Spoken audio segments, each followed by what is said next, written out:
Evening, my name is Yashvan. This is my brother. This is Doug. Yo. Today we are playing Chaos Head for hopefully the last time ever. This one's going to be slightly different than the last couple times we played because we're specifically trying to get done what we... Apparently there's a specific ending he wants me to do. And so in order to try and do that, we're going to be doing the specific delusion triggers that you have to do in order to get that ending. It sounds to me there's going to be a lot of skipping. Yeah. Sounds about right. There's 2 delusion triggers in every single chapter, except for the last one only has 1. Then for the most Chapter part, 10 I'm doesn't only have going to any. read the delusion triggers. What? And for the most part, the only thing I'm going to be really watching are the delusion triggers. Everything else I'm going to skip through. Yeah, exactly. Alright. Anything that's not a direct result of you choosing delusion, you skip it. Alright. You ready? So start from the very beginning, correct? Yep.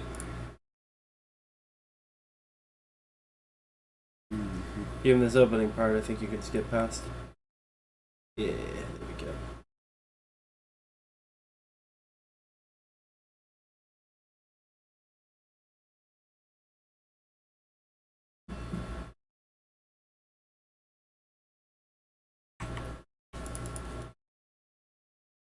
Yeah, skip the video. Don't skip this one. Nah, man, you can't skip the opening. Opening's great. You're no fun. The only intent of this is to play through that last bit of the chapter that you said is specifically different.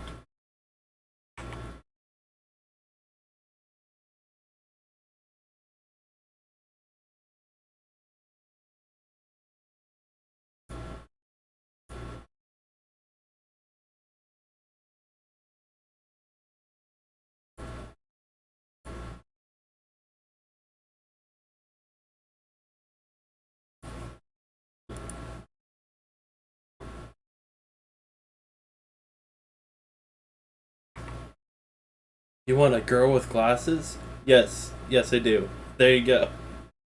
By the way, that choice you make there does decide whether, what's her name, wears Hazuki wears glasses or not. Alright, so this one we want to choose. Yeah, it does. The first time I played it, she didn't have glasses on. Who? The nurse, Hazuki. Oh. Oh, okay, now I see why that... Choose no delusion. No delusion? No delusion. No! Why you skip? Don't skip when you're choosing a delusion like that, dude. You gotta see the results of the delusion you choose. Pick whatever you want for this one. So what? Pick whatever you want for this one. This one does not matter. This one does not matter.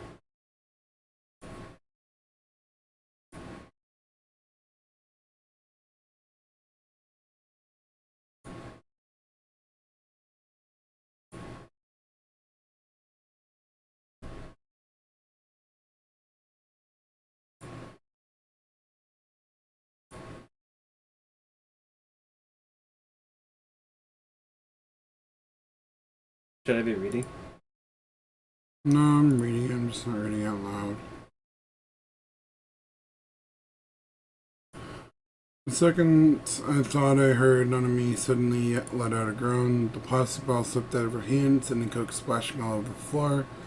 It got on the manga magazines and CDs I'd left down there.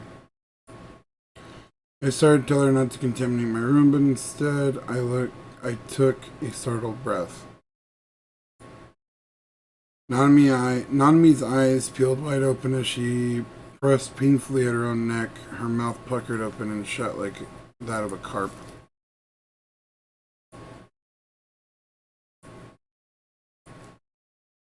She spat out blood, red, no more blackish than red, blood mingled with the coke on the floor. Nanami collapsed weakly on top of it. Her whole body convulsed, and she began writhing in anguish. She dug her nails into her neck as though to tear it to bits. Oh, poor Nanami. Close to the fact that her skirt had flipped up and I could see her panties. Nanami kicked around convulsively. It was a flippant analogy, but I thought blurrily that she was like a fish thrown on a deck. I, not knowing what to do, I covered my ears, but even then I could hear my little sister's dying screams.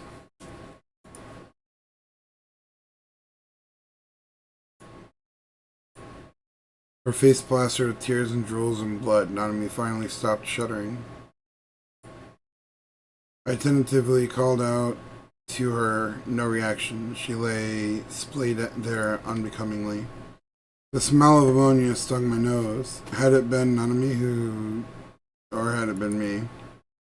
I tried poking her lightly in the shoulder. She didn't so much as twitch. It made me feel a little ill, but I brought my face as close to her mouth as I could. She wasn't breathing. She was dead. Nanami was dead. It resembled the deaths by poison you often see in TV dramas. Then the dots connected. I had poisoned the cook to kill Nanami. Of course I had. Well, that was freaking dark.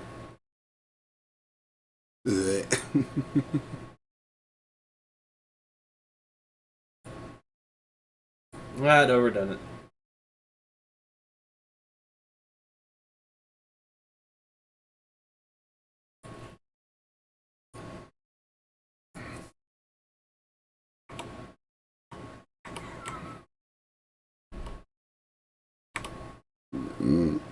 There it goes.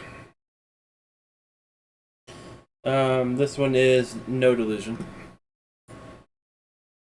Stunned, I took a single step back. On the other side of the crosswalk, that girl was there in the midst of the people waiting for the light to change. The gaze coming from the depths of her glasses was blatantly pointed at me. She didn't try to look away. Her eyes brimmed with a solemn color, demanding something from me. Paralyzed, I couldn't look away. I'm gonna be right back. Hey, Doug. I'll be right back. Entertainment.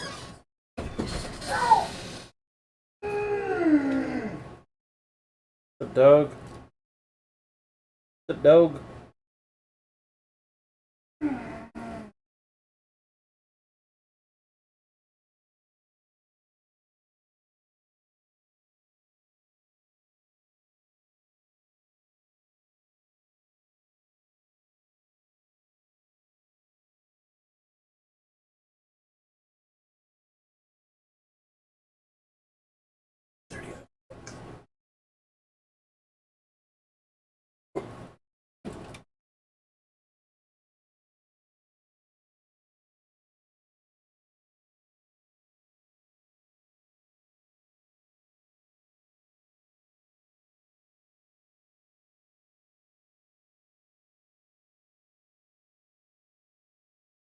Boy.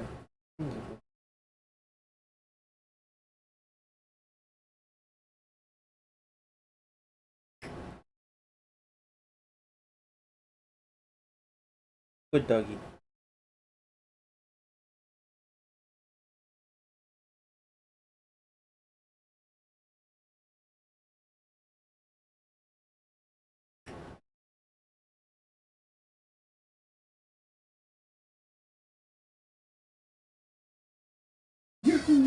You want some? Yeah, I'll take some.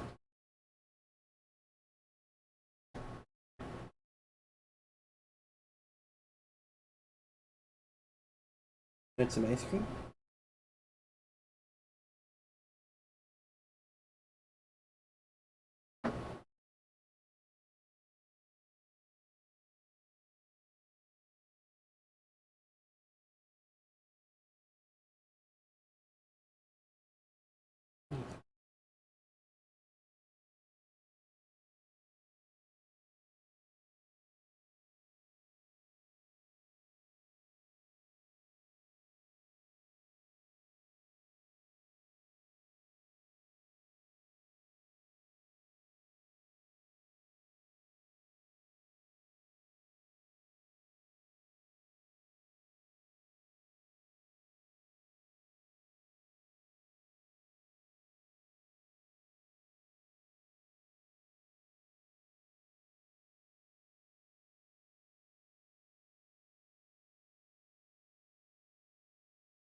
His ears perked up.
Okay.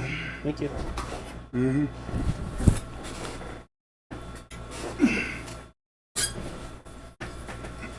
This is the last of the root beer float ice cream. And it's stuck on something. There we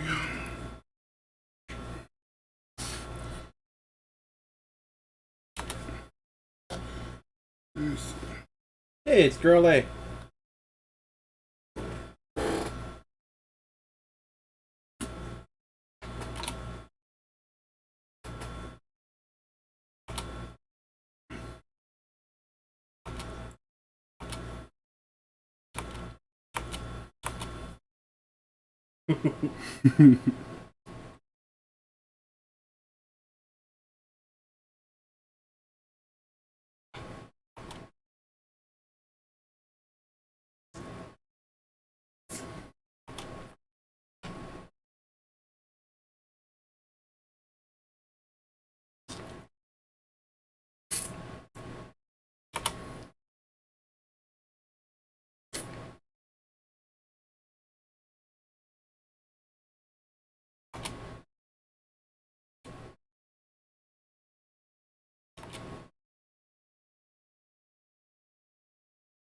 You can skip.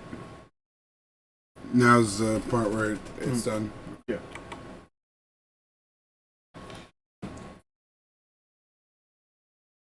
Whichever one you want.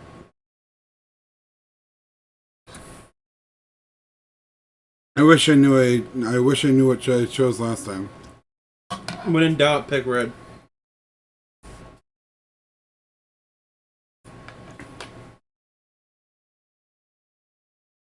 This is kind of the red ending anyway.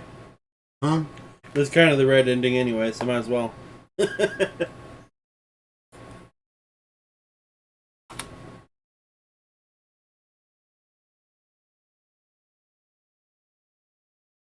Those eyes. The psychotic.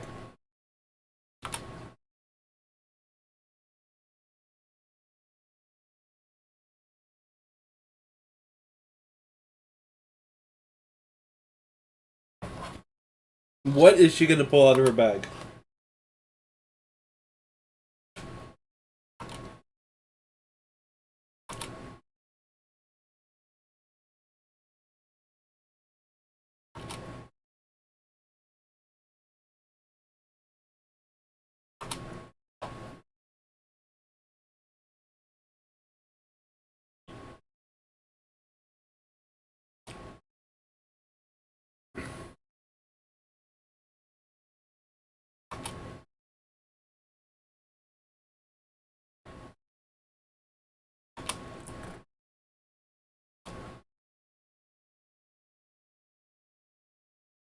Yandere UF.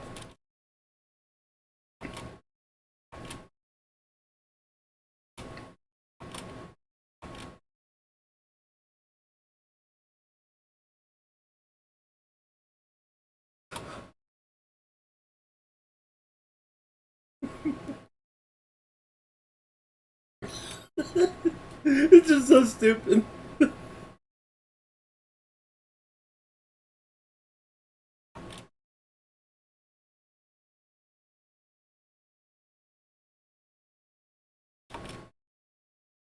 After all, this was one of my delusions.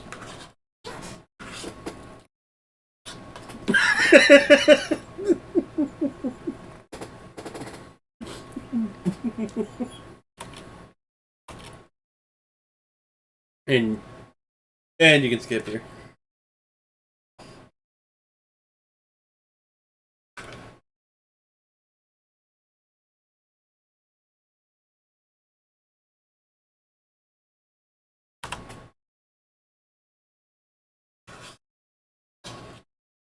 I'm just glad it stops at the delusions. Mm-hmm.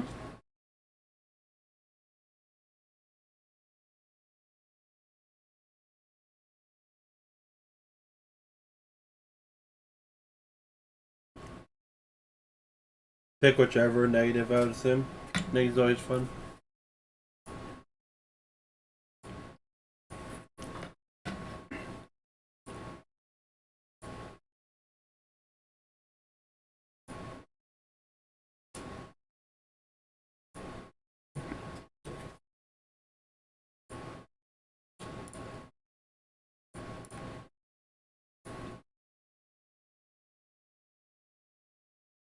I think this is the one I chose last time. These three are really similar.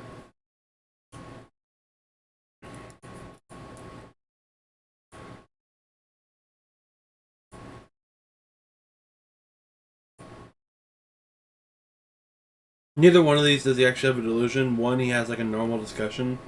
Another one, he notices the Garo Froggies. And the other one, he notices something else off. He just thought doesn't trust her at all or whatever it is.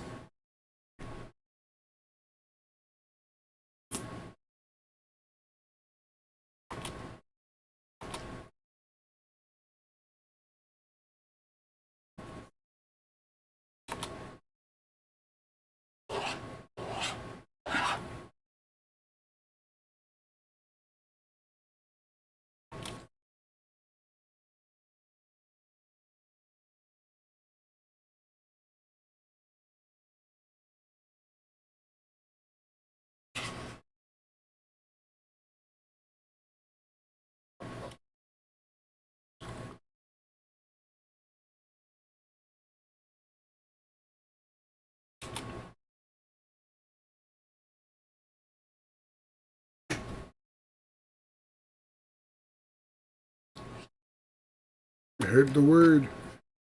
Go away. What's the Shiwa?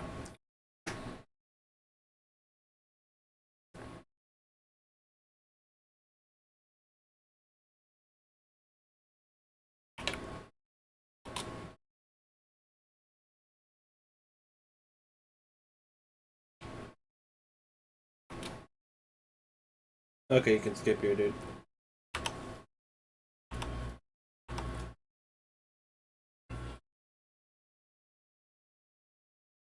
After 2.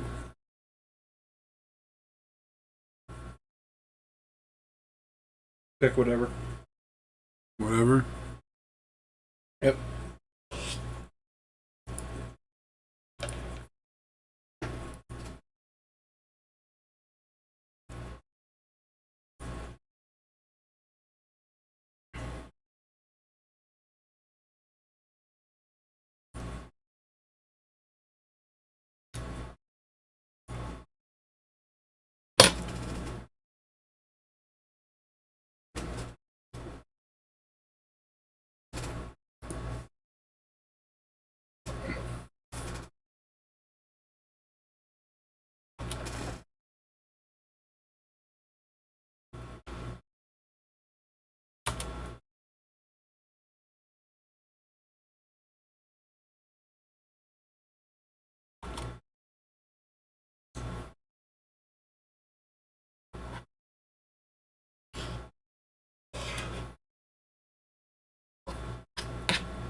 What? What do I do? What do I put this?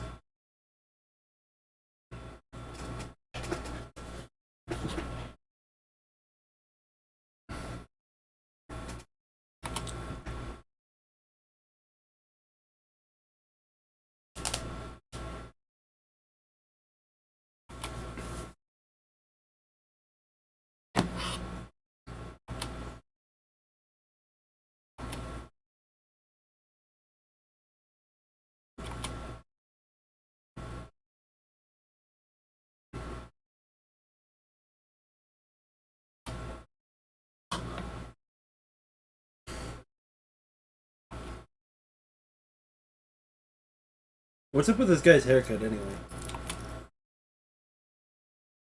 Looks familiar.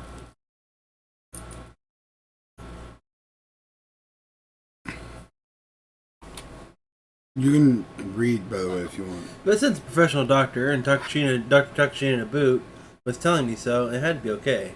That's what I convinced myself. Because I had grown agitated, it hurt to breathe. I got my breathing together. Dr. Takashina watched me steadily all the while. He seemed frightfully grave.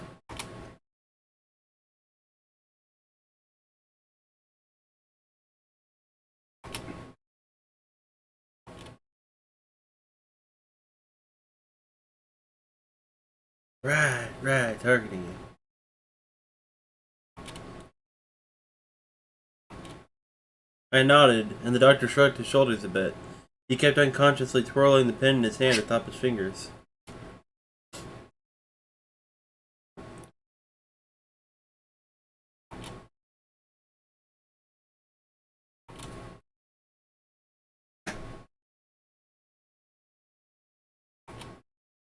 His voice was eerily gentle. My body began shaking. It wouldn't stop. Why? He was so kind, and yet...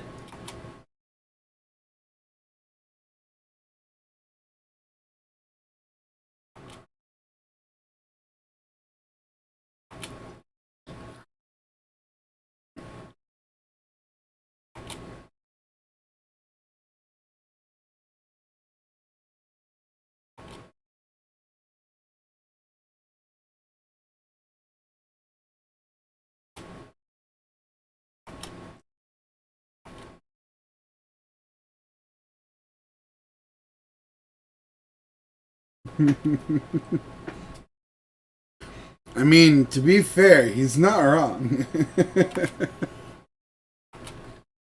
What did he mean? Eh? Eh? Doctor, what are you...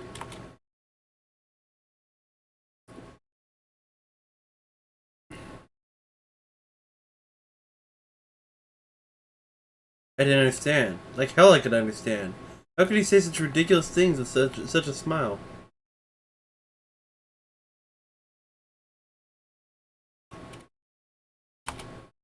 I glanced down at my clothing. Today I should have been wearing a Baracho t-shirt with Sarah on it, and a long-sleeved denim jacket on top, and the only pair of jeans I owned on bottom. But now, for some reason, I was wearing hospital garments. A faint yellow-green piece of clothing shaped like a dress. It was plainly made, tied together in front of the string. I wasn't wearing pants underneath. When had I changed clothes?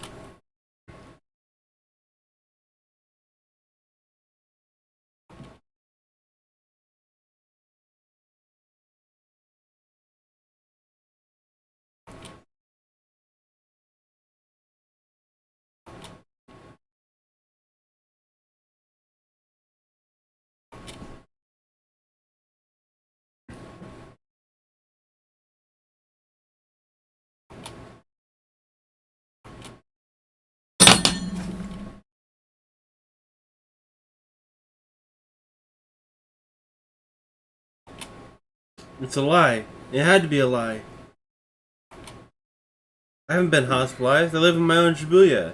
I'm a top-class, fairly well-known player in ESO, and I follow my minimum attendance shift chart, going to school 2 to 3 times a week. And earlier, the nurse at the front desk had asked me about it. Is it your first time here? Yes. Then please fill out this piece of paper with the necessary information while you wait.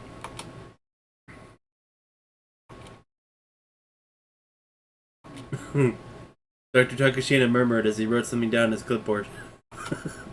I couldn't read what he was writing. It wasn't Japanese. English? No. German?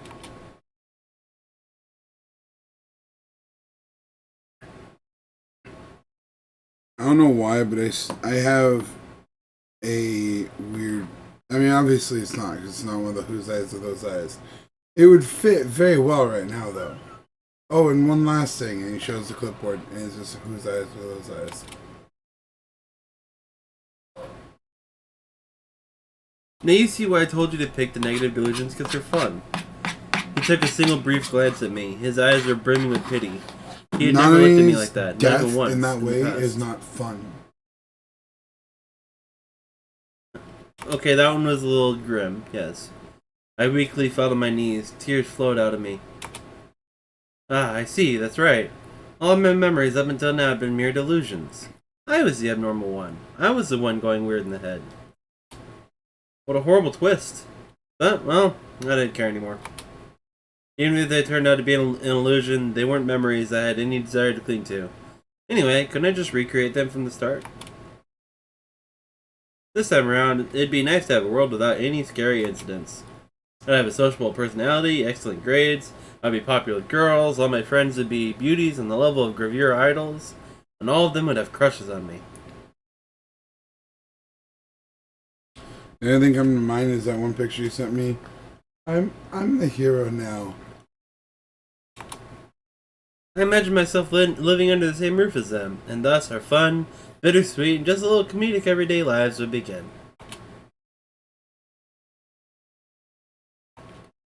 I attempted to force myself to laugh. My face was twitching. I didn't want to die.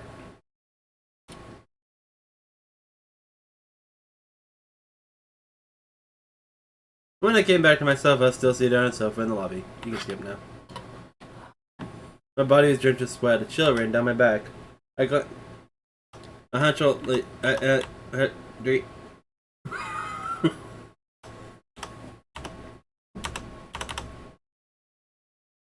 It's weird that you can hear the backpack noise here.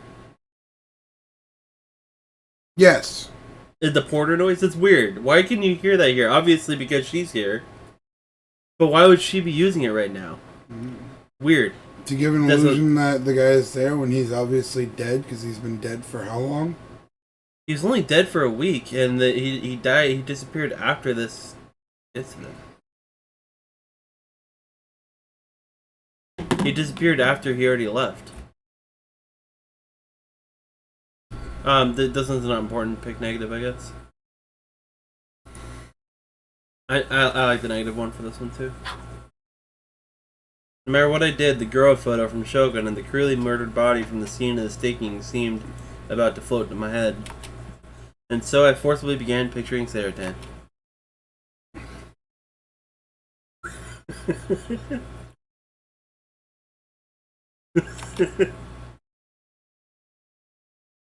I should have just chosen no delusion.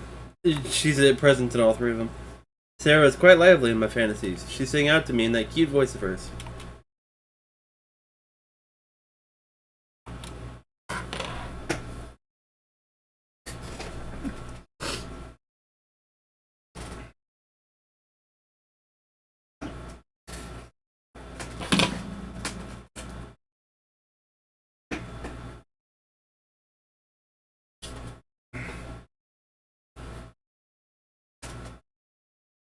Either way, she is my least favorite character throughout the entire game.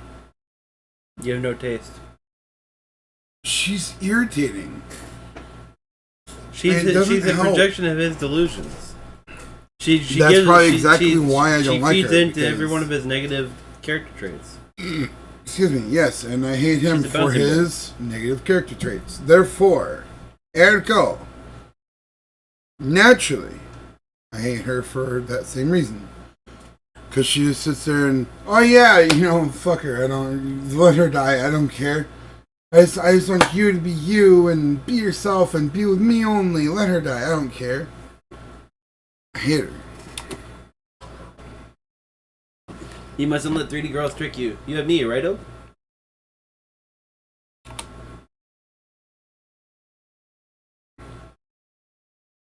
cockiness. You're so adorable, Saratan. Saratan is my ideal bride, after all. No woman could surpass her.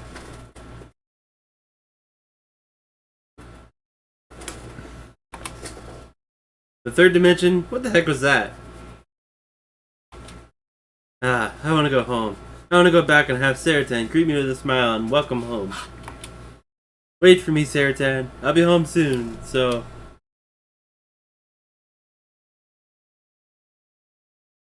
When she opened the door of the examining room, the physician welcomed her with a cheerful smile.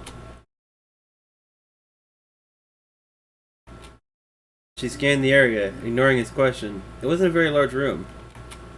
There were 2 clipboards spread out atop the physician's desk, one holding blank white paper, and the other covered with words in a foreign language. She was said to be a demon. Everyone called her that, even her parents. She no longer cared about whether she had been a demon from the start, or whether she had become that way because it was what everyone called her. In any case, she had killed 8 people over the past month. The public was in uproar, calling it madness and what have you, but from her point of view, it wasn't an especially remarkable number. After all, she was a demon.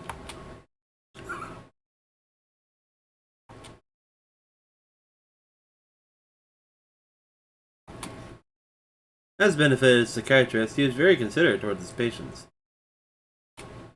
Amused, she opened the bag she brought with her. What she slowly took out from within it was a 24-centimeter long sashimi knife.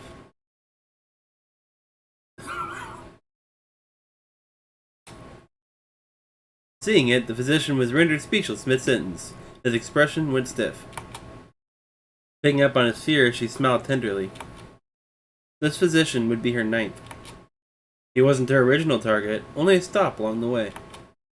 She set her bag down and took a single, large, soundless stride toward the physician.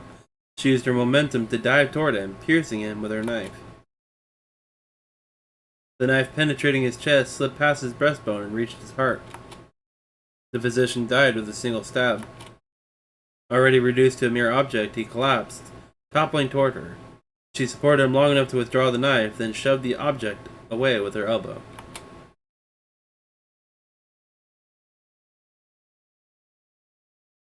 The white doctor's coat worn by the object, lying face up on the floor, was turning scarlet. Drawn by the noise, the nurse saw it and screamed. She knelt as she stepped on the doctor's body, then slashed her knife at the nurse. Fresh blood flew out. It wasn't fatal, but a gaping wound had been carved into the nurse's meek face.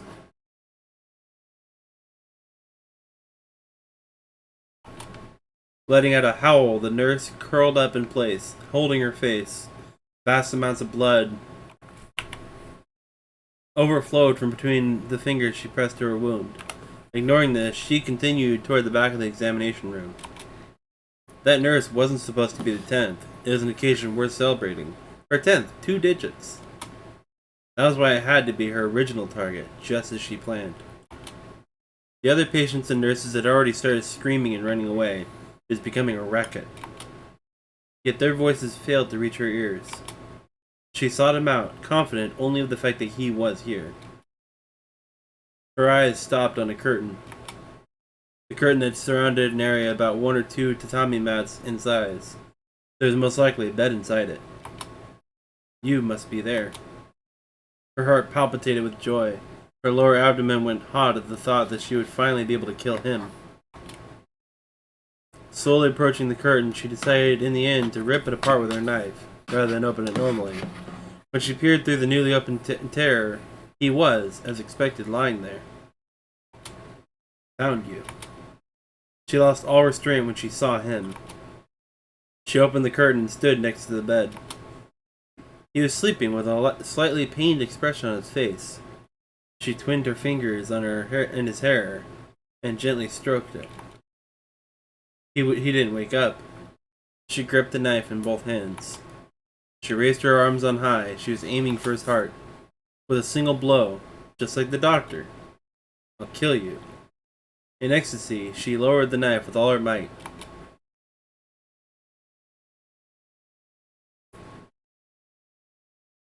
That's the second time you've been murdered for no reason, dude. When I leapt awake, I was atop the bed, unchanged. My heart was pounding in alarm. Yes, you can hear it again. I checked my chest. There weren't any injuries to speak of. No blood emerged. I was unhurt.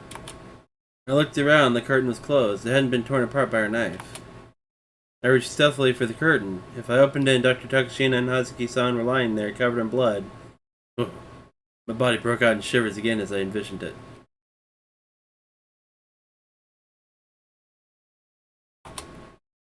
But I couldn't muster the courage to open the curtain. What if a sea of blood lay beyond it? What if that demon girl was standing there, knife in hand? These thoughts terrified me into inaction. But then... Alright, you can skip that.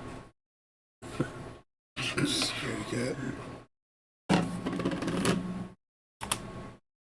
Right in front of my eyes, someone opened the curtain from outside. Shrieking before I could stop myself, I tumbled off the bed.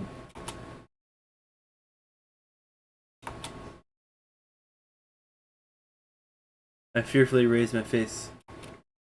Hazuki-san was looking down at me, her eyes round. There were no traces of red blood in her white uniform, and her face was completely uninjured.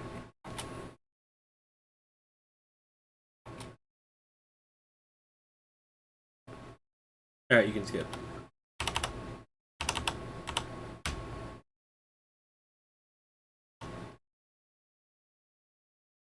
You don't need to, you can just hit OK. You seriously just hit OK, dude. Use the scroll bar. Nothing interrupts your fantasies while you're masturbating.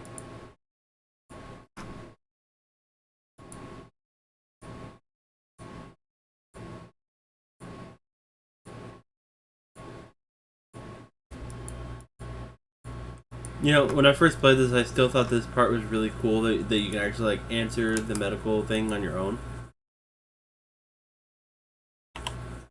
even if it doesn't actually mean anything.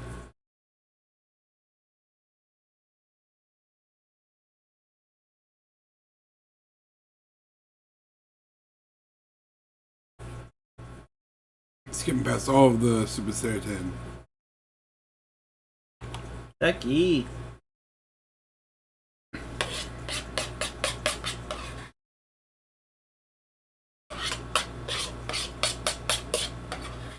It's like 11 o'clock. What are you still doing in here, Coco?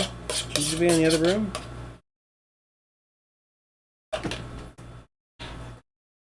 Maybe Mom said she's not taking him tonight.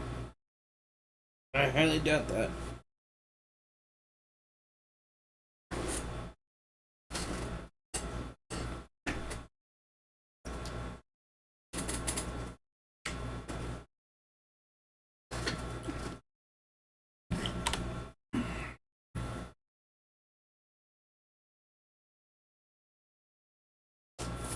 Boop. Boop. Burp.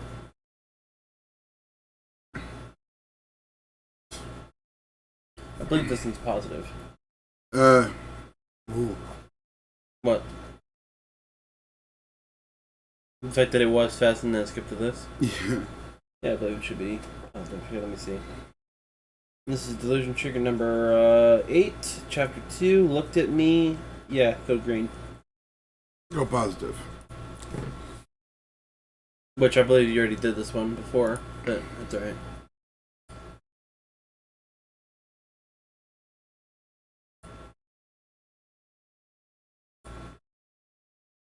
Well, yeah, 'cause doesn't it get like kind of steamy, and then all of a sudden she's like, "What the fuck?" Yeah, Isn't exactly. that?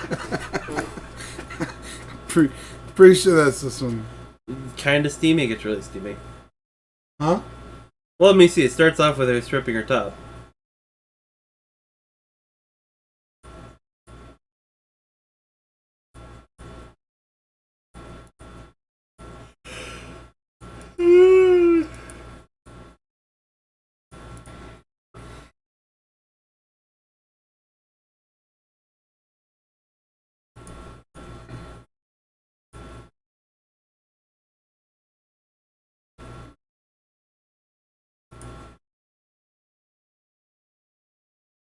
like.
Do it. Do it.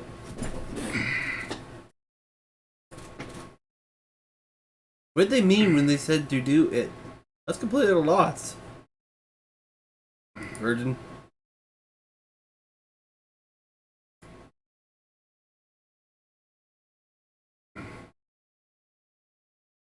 Mm.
She whispered.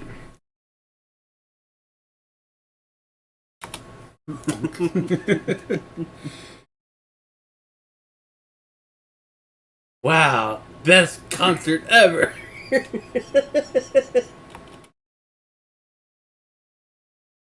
Oh boy.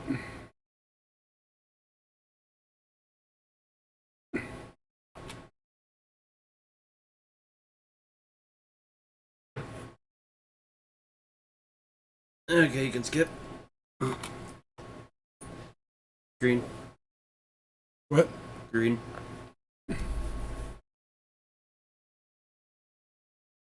said green, right? Green.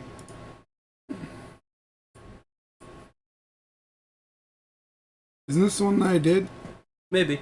All of a sudden, Nightheart starts talking to him, right? come to the 2D world. Netter issued forth words even though I hadn't typed anything in. Think it must be a hallucination. I rubbed my eyes, but his utterance still showed up in the chat window. The 2D world? You can become a hero too. Let's fight together.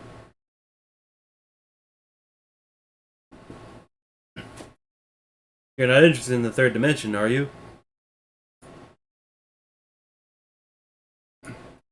Think that he would start talking to me, the person behind him. Did Neidhart have a will of his own, after all? Touch the monitor with your hand. Then you'll be able to join me in Baselard as Nishijo Takumi. Our watchword will be... Whose eyes Whose are eyes those are eyes? those eyes? I refuse.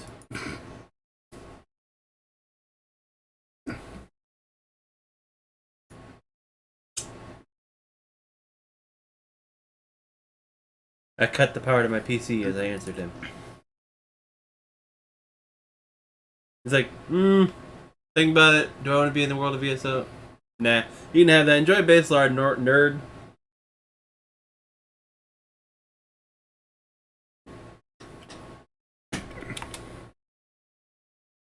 Alright.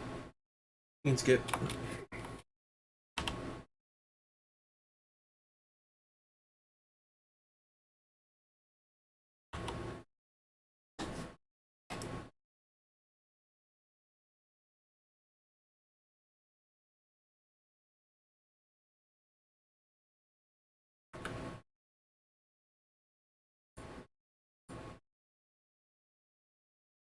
Just in case at some point I accidentally screw up and click a delusion I shouldn't, I don't have to go so far back. That's the only reason why I'm doing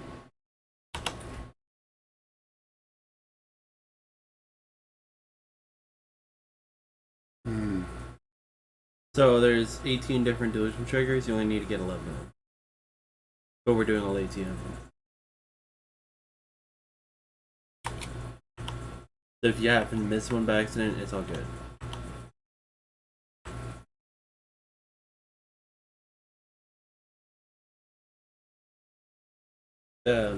You can choose whatever you want for this one. Red.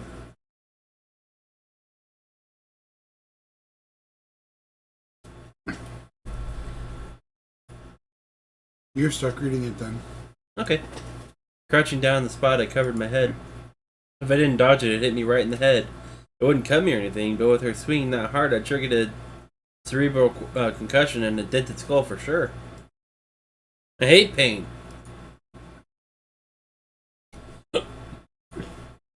I was so shaken, my Japanese got all strange.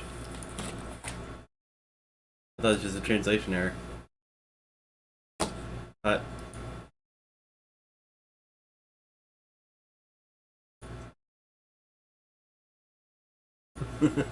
Did you just ask if you can see me? Me, in short, was Girl B herself standing directly before my eyes? Girl B's face suddenly crumpled with sadness, and she crouched down in front of me.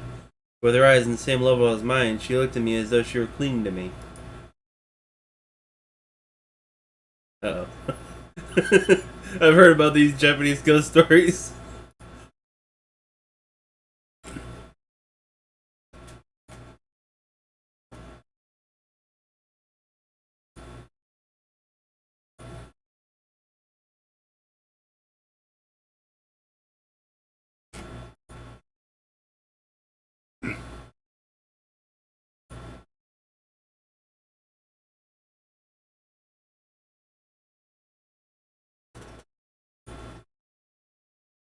Could she be a ghost?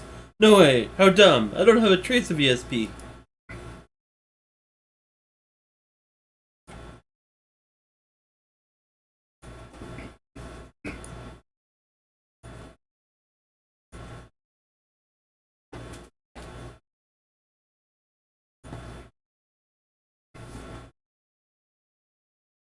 You can possess me any day you want, Girl B. Yeah, you can skip.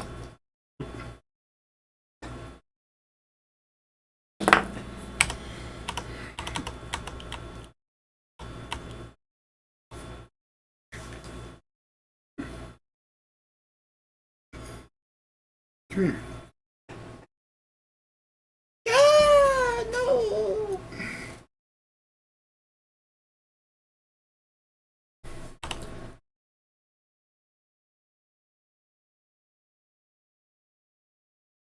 Best didn't give Masumi-kun a second glance. You can pick whatever you want.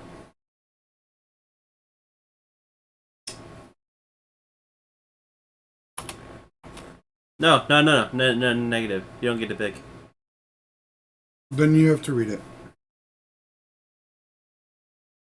When I say you can pick whatever you want, I mean you don't have to pick a B flag. It means you do have to pick red. Alright, Fess came to a halt. Her faintly lowered gaze slowly rose. She looked at me. Eh? Me? Come to think of it, I thought she was staring at me during the concert, too. To begin with, 3 girls have been staring at me pretty dang often over these past 2 weeks. What was going on? Had I blossomed into popularity?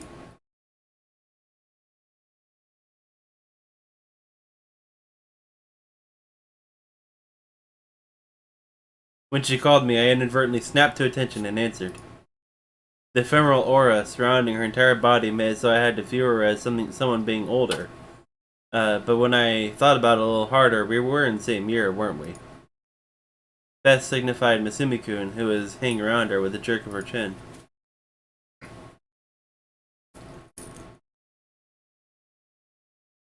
Bear spending time with what? Poor Masumi's like, what'd I do?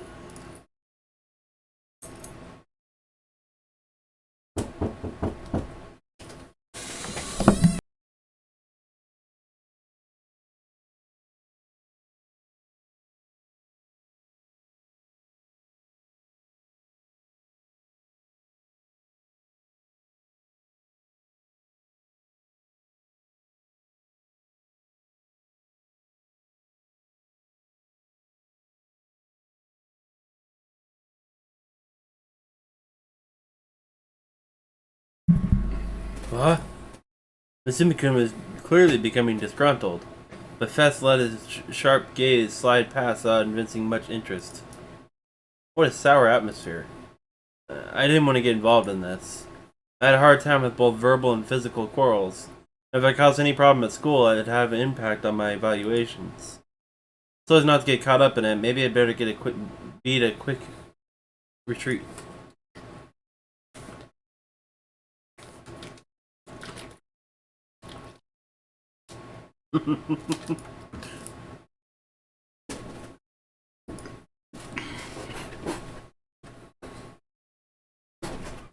Oh, nada. Kishimoto.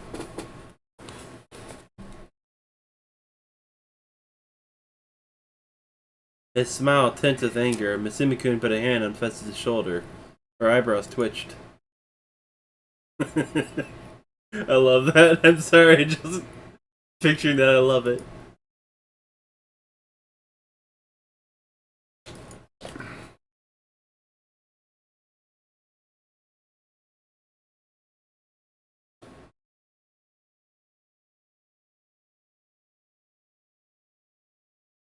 It happened in an instant. Though I witnessed it from start to finish, I didn't understand why it happened. Yeah, At some point, that cool-looking mic stand, or perhaps a sword, had ended up in Fess's hand. I didn't know where she'd pulled it out from, but she made it flash in the air with ease. And Masumi-kun's left hand got sliced clean through right below the elbow. Vast amounts of blood gouted forth, and his severed hand toppled to the floor. The hallway was turning red. I hadn't seen it. I hadn't seen anything. Neither Fess drawing out her sword, nor the line I had traced when she slashed it. For the moment when she cut off Masumi-kun's arm. Nor the moment. All of it occurred in the blink of an eye. By the time I noticed, everything was over.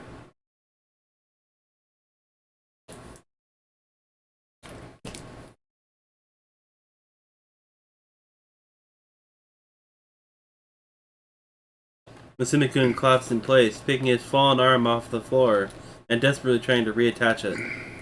His screams resounded down the corridor. The students nearby shrieked and fled confusedly. As for Fess, take a look. Still holding her sword, she serenely watched our surroundings fall into panic. Once again, she looked at me. Deliberately licking her own lips with a red tongue, she flushed a delicate pink and smiled.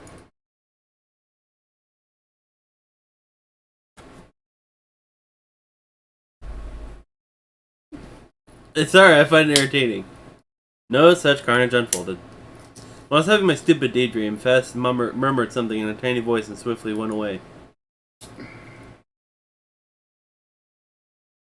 Alright, you can skip.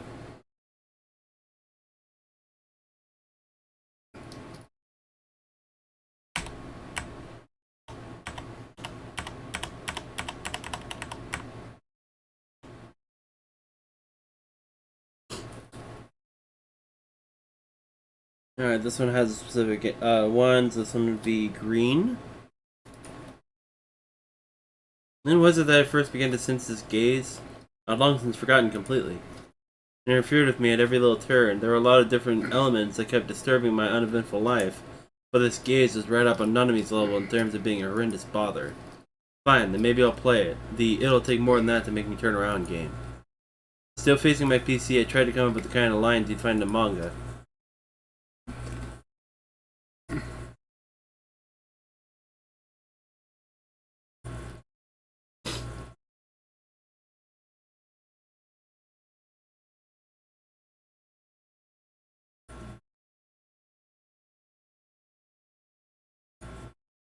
Eh? Had I heard a female voice just now? Goosebumps sprang up all over me. Does this mean the previously unseen owner of the gaze had appeared at last? Was that even possible? Should I turn around and see who it was? What if she attacked me the second I turned around? It had been a rather cutesy voice, but what if the monster far removed from anything I might recognize as human was standing there? No, if that were the case, she might be readying herself to attack me at this very moment. If I didn't turn around, maybe I wouldn't even notice when she killed me. Perhaps I should say something again to see if there was a response. The voice I had heard earlier may have been an auditory hallucination, or one of my delusions.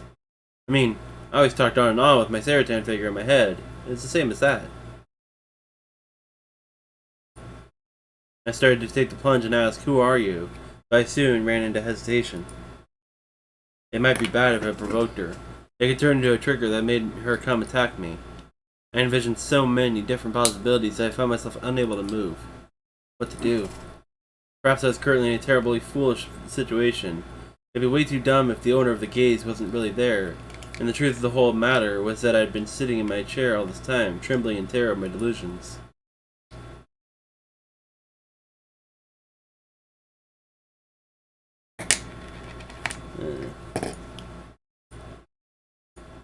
It wasn't an auditory hallucination or delusion after all. There was someone behind me. Startled, I reflexively turned around. Really? Tama. The demon girl. The girl sitting on the sofa was undeniably the one I met at the scene of the staking. For some reason, she was looking at me with a grin. Oh god, oh god, oh god! She'd finally come to kill me! It had to be because I told the police the facts. She'd seen me deal with her second sight. And so she'd entered this room soundlessly. She'd established herself in a position from which she could kill me any time. And she decided to gaze upon me as I wept and screamed in fear. That had to be it.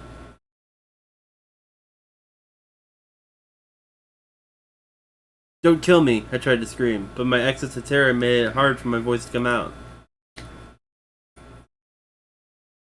Shish kebabs. Craning her neck, the demon girl let forth the words of some mysterious spell. She's cursing me or something. It must be black magic.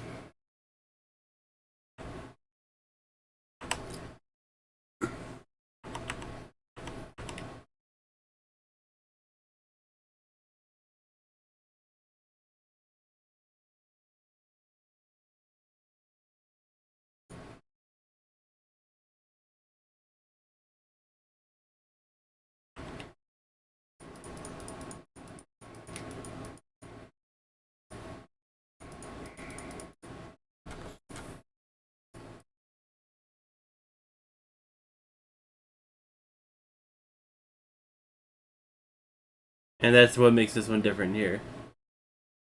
He answers the phone. Whose eyes are those eyes? Was he saying those words to me? Or the demon girl? Why did he said them? The line remained silent. He didn't give his name. It sounded like he was downtown as the bustle of his surroundings came in through the receiver. I was befuddled. I couldn't say anything. I didn't know what to say.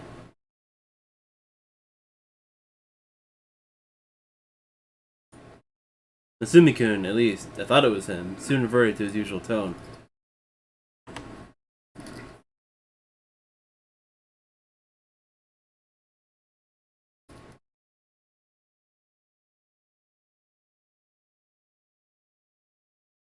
The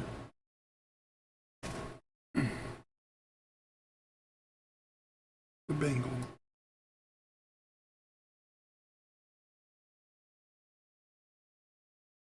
Only 5 calls were displayed there. Red. This one's a B flag.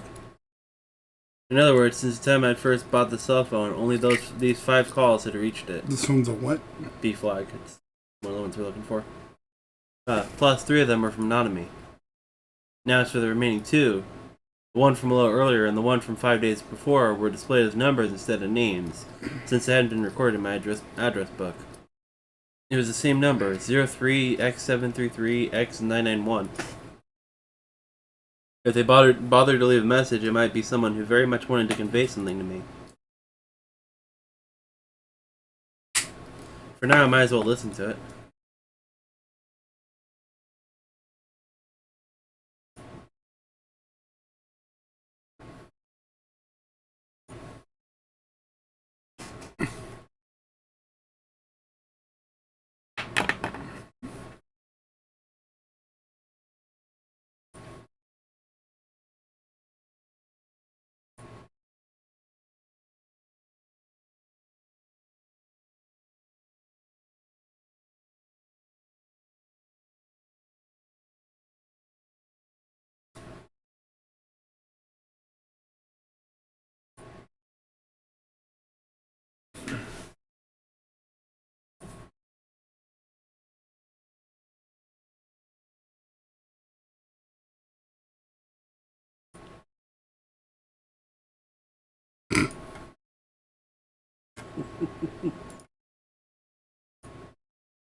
I love it. I love how she's just normal and then she's just like, you multiple personality freak.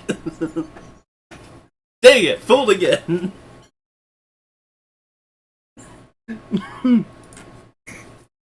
Yep, skip.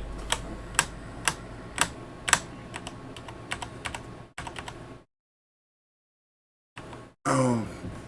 You actually kind of like listening to it.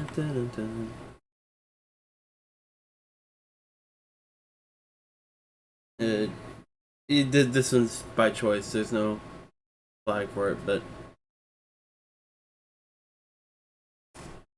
no customers, not even a cashier.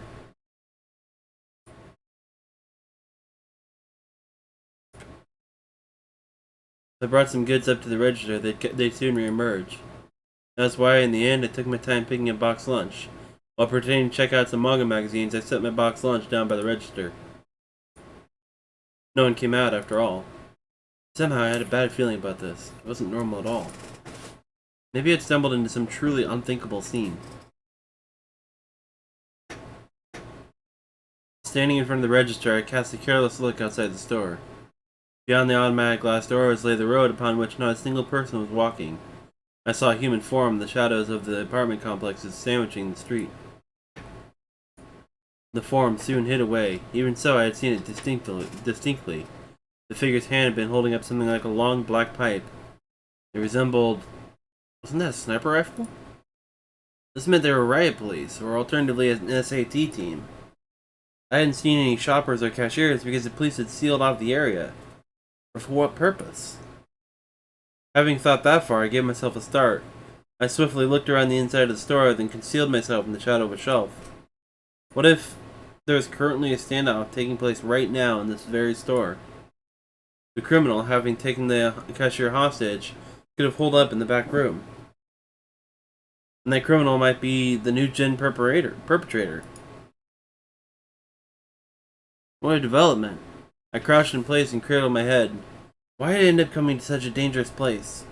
More importantly, the police were the police. If you shut down the area, you should have stopped me before I went in the store. Was there no way for me to go outside? If I stayed here, I'd end up as a hostage too. Luckily, I hadn't bumped into the criminal yet. If he was holding up to the back room, it would be best to flee now. I was so frightened my knees quaked. It took a tremendous effort merely to stand up. Even so, I hovered low and stealthily made for the automatic door.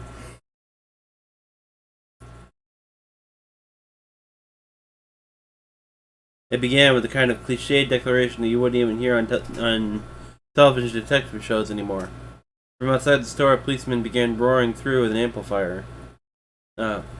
Startled, I hid deeper in the shadows of the shelving.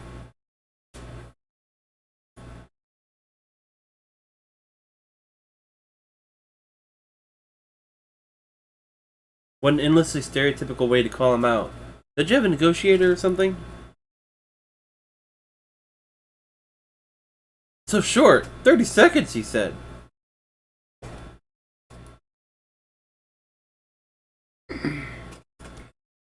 Wait, leaping into action, do you mean to expose the hostages to danger? Do that in contemporary Japan and the public and the media will bash you like there's no tomorrow. What the hell were the police thinking? I stifled my breathing and curled up into a ball. My heart hammered away incredibly fast. It felt like it would tear itself to pieces. If the police broke their way in by force, this convenience store would surely become a battlefield. I'd get caught up in it without having any say in the matter. I might die from being hit by a stray bullet. Anything but that. I couldn't see the criminals' movements. The store was silent.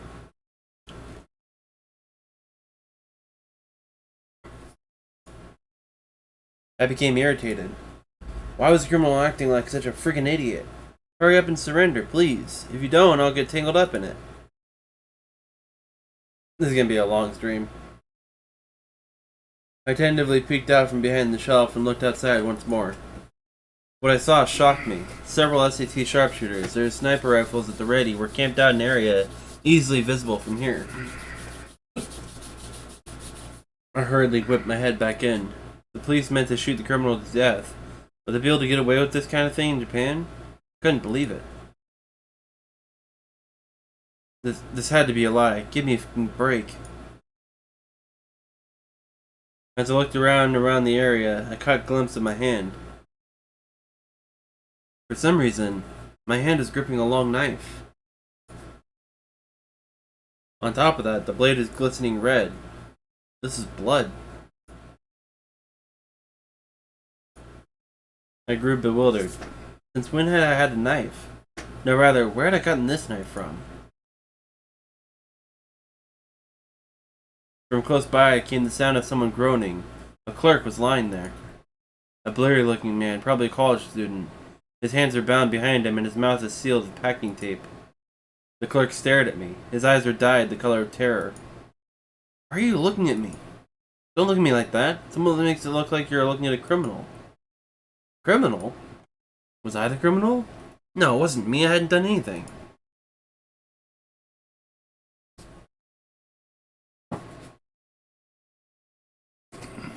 It's a lie. It's a lie. It's a lie!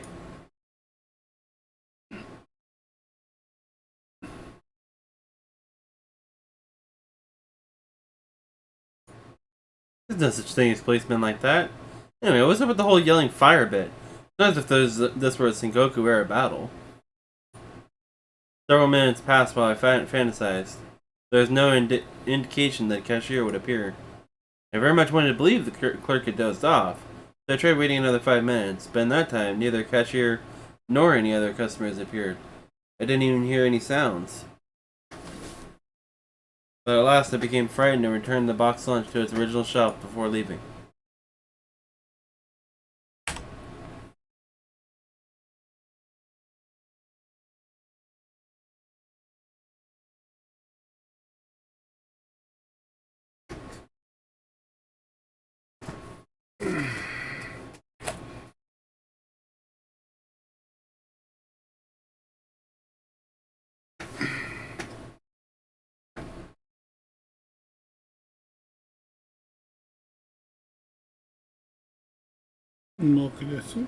It's morning, come on, wake up, wake up! Sertan was calling me. Barachi was great yesterday. Sertan played a huge role in there being a sexy kissing scene. The Sakuga quality was way up there too.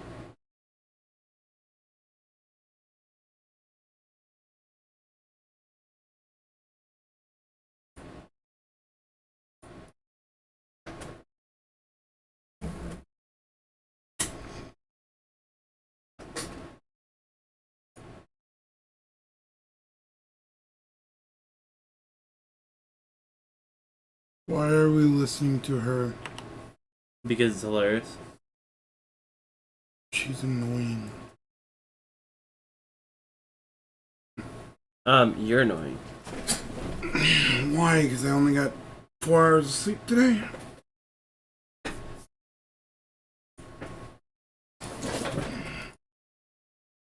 Rumi didn't say anything. Despite that, she didn't move away from my seat either. Because I was hunched over practically. Do you want me to just skip past the ones that are not beef-like? No, if it's different than what we had, it's fine. Honestly, don't remember. Because I was hunched over practically deep enough to sink my teeth into my What desk. would you choose? Red. Then it's probably one that I didn't do. I didn't know what kind of face she was making. All I could see was the area around her waist, but that was enough to show me that Remy was facing me. In other words, she was watching me. I gotta say something. I gotta spit it out. But what should I say? The more I thought about it, the more I drove myself into a corner and as my mind went blank. Without any warning, Remy sniffled. Startled, I reflexively raised my face. She was crying. I didn't know why, but great big tears were flowing down from her face. Even more bewildered, I was rendered so stupidly speechless I couldn't think about anything anymore. Remy murmured in a tearful voice.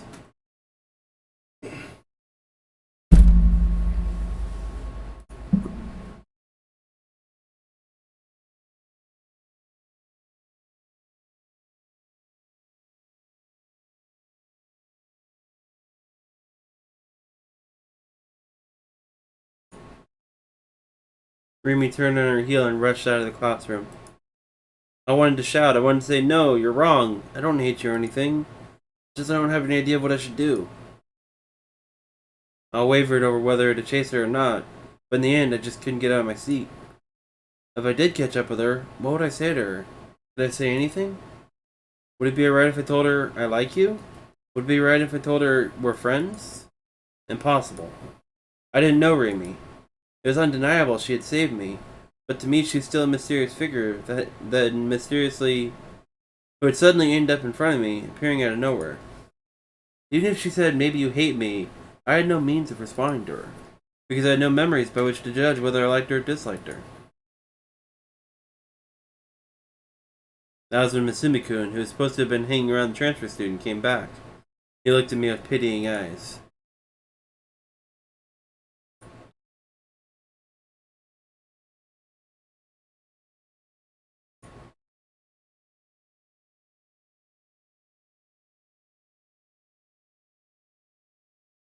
What the heck was that? When did things start going in this direction? I held my head as I shook it violently from side to side.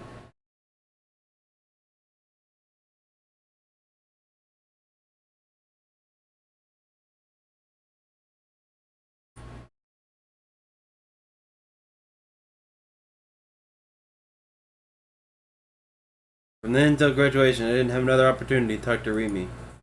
We avoided each other even if we saw each other in class. And after graduation, just as Misumi-kun had predicted, I became an antisocial slacker and never met Remy again.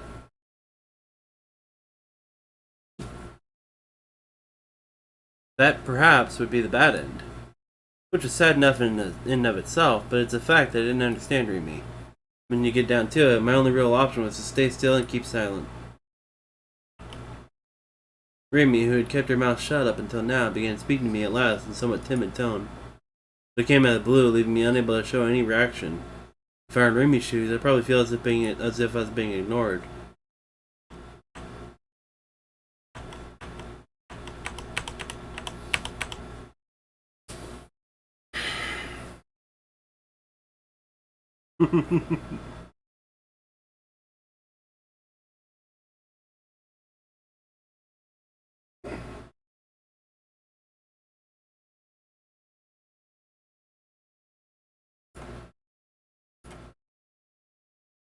Come to think of it, when I last met her in the shopping district, she said, "I'll be in the streetcar near the station."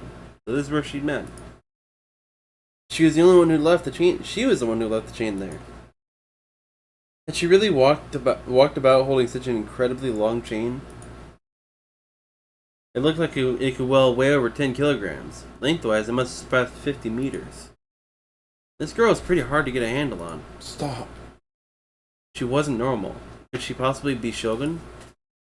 Frightened, I attempted to make a silent escape. A sharp voice came flying after me. I stopped at the place without thinking. What would I do if she attacked me with her D-sword right now at this very moment? When I thought such things, I became unbearably frightened. I seemed to be on the verge of losing to my own fear and obeying Senna's command. I took one step into the streetcar, but I soon had second thoughts. I was doing exactly as she wanted. Like a moth to the flame, like a fly tangled in a spider's web. This is no good. What do I mean to do by going to my death on my own accord? I should run away. It'd be best to run away. As was evident from seeing that chain, this girl was the possessor of unbelievable strength. Merely by twisting my arm a little bit, she'd force me to the ground with ease, and break my arm without a moment's hesitation. But she wouldn't stop there. She also owned a D-sword. If she slashed at me with that sword, that colossal and hefty, I'd die instantaneously. She'd been lying in wait for me here. She'd been scheming something. Run away, right now. I spun on my heel to go back outside. At some point, the door to the entrance had closed. I'd come in through it just a few moments ago. Only a few seconds had passed since then, yet, soundlessly, undetectably, even pitilessly, the door had shut. I stood riveted in place. I couldn't comprehend what had happened right away. When did this door close? Who closed it? I didn't think it was the kind to open and shut automatically. Besides, even automatic doors make some kind of noise when they close. Senna, still seated down in her seat, didn't budge an inch, which meant she wasn't the one who had closed it. Naturally, I hadn't closed it either. My hands hadn't so much as touched it. I thought, well, maybe the streetcar's custodian was somewhere nearby, but I didn't spot anyone with a sword outside the window. No, at this point, it didn't matter who closed it. I shifted my line of sight to the other door at the back of the compartment. That door, too, was closed. It's trapped. Sen and I were the only ones in here. What'd that signify? A whole range of negative fantasies swirled around in my head until I was on the brink of screaming. Still glaring at me, Senna spoke again. I had nowhere to run, my legs were shaking. If I made a scene, the people outside might notice, but Senna surely beat me to a pulp before I got away. For the time being, it would be best to do as she said without resisting.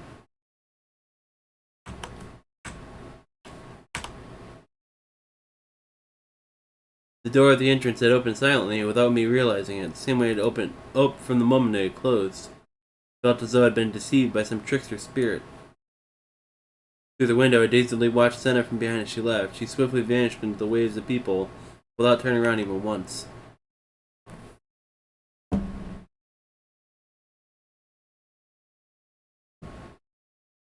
Alright, this one's got a B flag to it.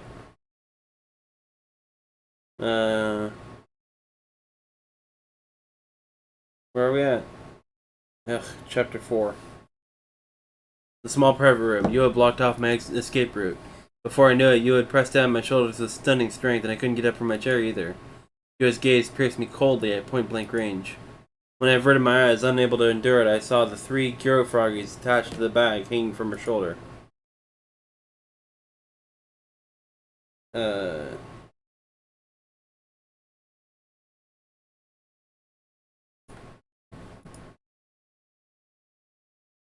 What to do? What should I do? I struggled desperately to think of a way to escape the situation, but it's no good. I couldn't maintain a calm train of thought. Struck by the perfect ambush, my mind had gone blank.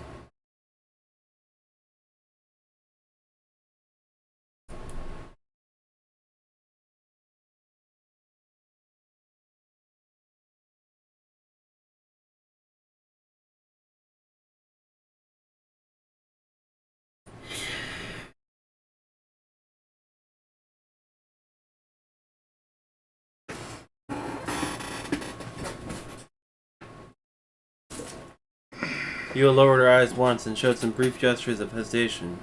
Then she distinctly murmured a single phrase.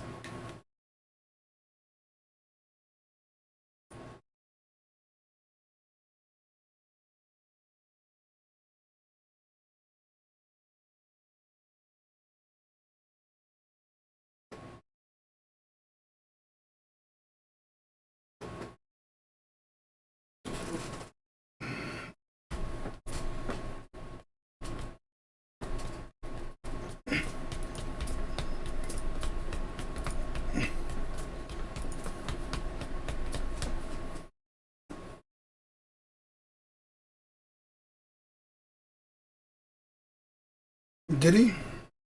Yes. I don't remember. Yua's face drew closer and closer to mine. Her voice was tranquil, but the eyes that glittered behind her eyes were frigid. She looked at me unwaveringly. I turned my eyes away. Isn't that what Well, you yes, accused but me of actually, last no. time? What? Isn't that what you accused me of last time? Or is this the first time that she actually accuses him of that? She kind of hints it before, but now she's outright accusing him. In short, what?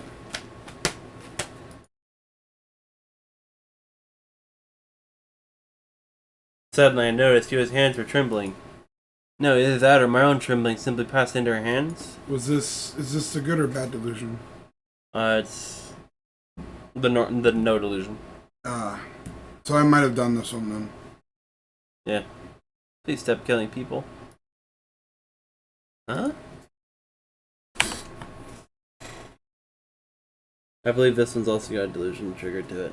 Please, red. Yeah. Hey. It's him. Yeah, you say it on him. My breath caught. Come to think of it, I've been questioned by a pair of detectives before. I hadn't heard from them since then. Though they'd said they would guard the vicinity around my base, I hadn't picked up on anything of the sort. According to Misumi-kun, they'd also come to investigate at school. Those two detectives. What they'd been called? I couldn't remember their names. Bonnie Suji, Suwa Mamaru. I told those guys exactly what I'd witnessed at the scene of the staking incident. But thinking back over it now, I came to believe that they'd been looking at me with blatant distrust. I had the feeling that the officer talking to the homeless man had just darted a glance at me. Surely not. Unpleasant speculations swirled around my head. I got up and reassessed my surroundings. The old fogey who had been sitting on a bench, tweaking his cell phone, kept casting little grim glances my way, or so I thought. The craggy-faced man who just entered the park leaned back against a plain, pipe-esque fence, slowly unfolded a newspaper and began reading. This is a dark place with few street lamps.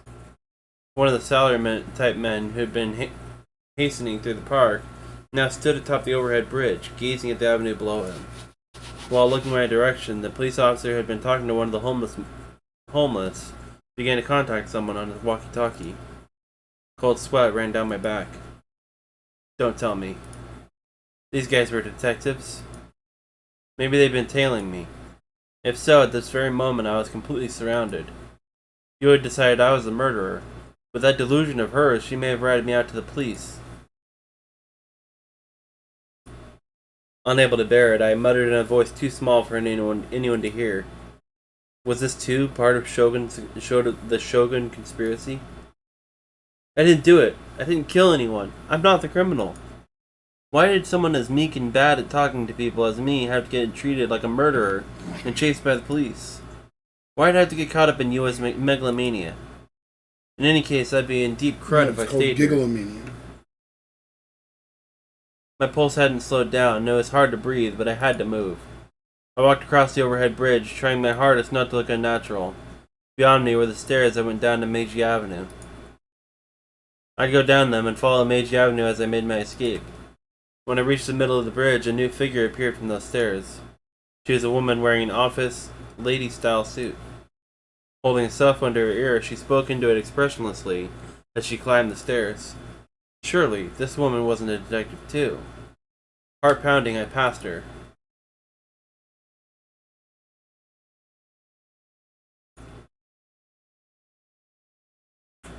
Why'd you stop talking? Keep reading. Something felt off. There was an awkwardness in how she spoke. There was a strange theatricality to it.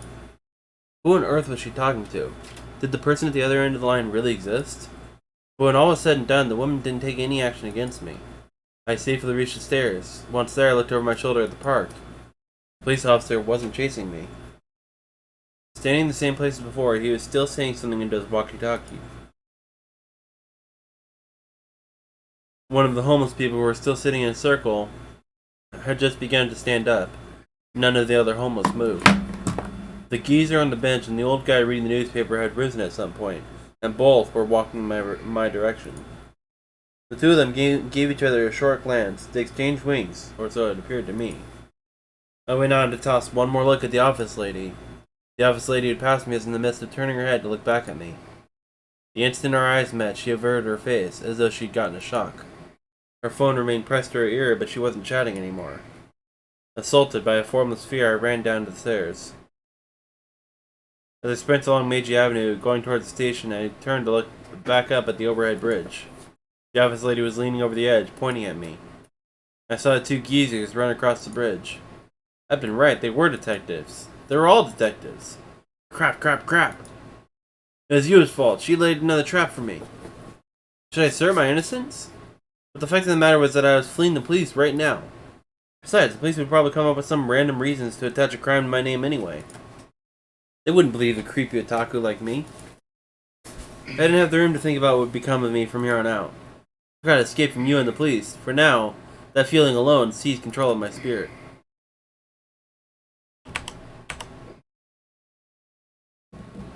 Yes.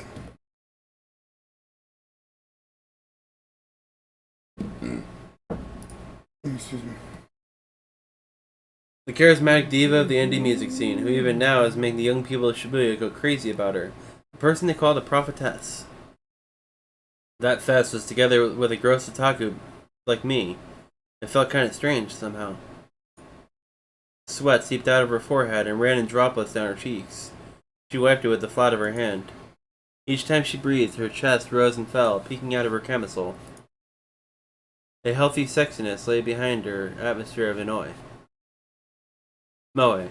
No, that wasn't quite it. As I thought at first, sexy would be the most appropriate description, if I were to put into words. Masumi-kun had said this to me before, but Fess had a great sense of style. She didn't stand out all that much in her uniform, but I really got it when I saw her in close-fitting clothes like this camisole. And she was tall. She had a nice moderate bust and an amazingly narrow waist. Most importantly of all were the legs jutting out of her miniskirt. Sleek and long, slender and firm, like those of a model. A racing swimsuit would really suit a stylish girl like her. No, but wait a second. A school swimsuit might work unexpectedly well, too.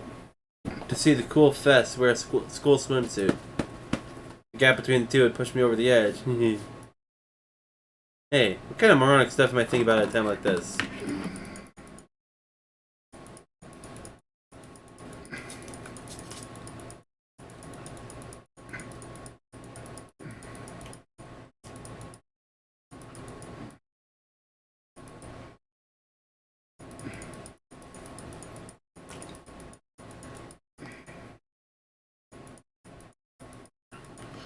Like I have not waited for me to have my headphones back on.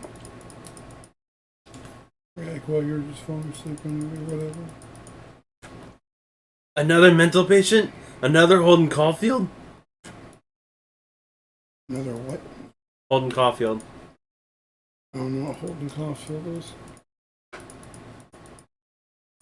He's an author of a book about crazy people.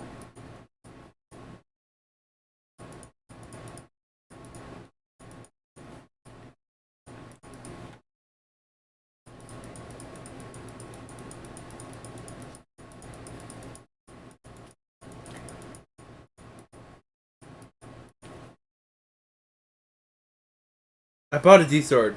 I know. That's how you playing around. That's how you walking around with a toy. What? A toy? Yeah, the sword you bought. It's a fake.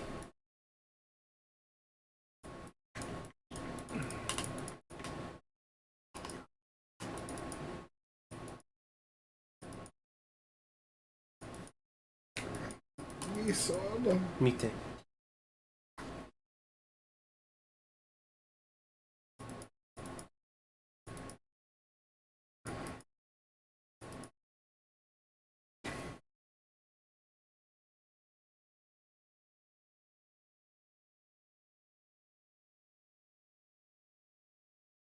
Oh, hey, it's the prop you use during your songs.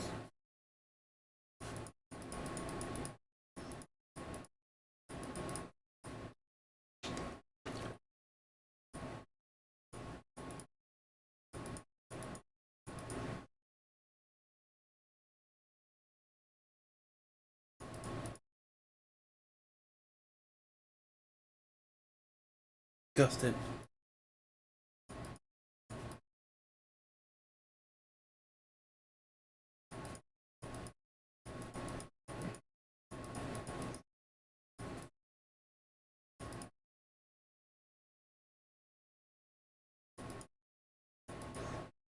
Don't let words drag at you. Try turning around.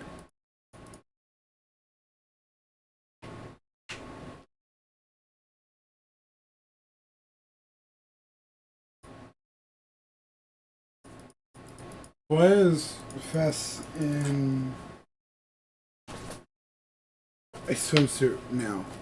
Because you imagined it so? Your delusion choice made the difference? Well, whether you choose good, bad, or ugly, it changes what she's in.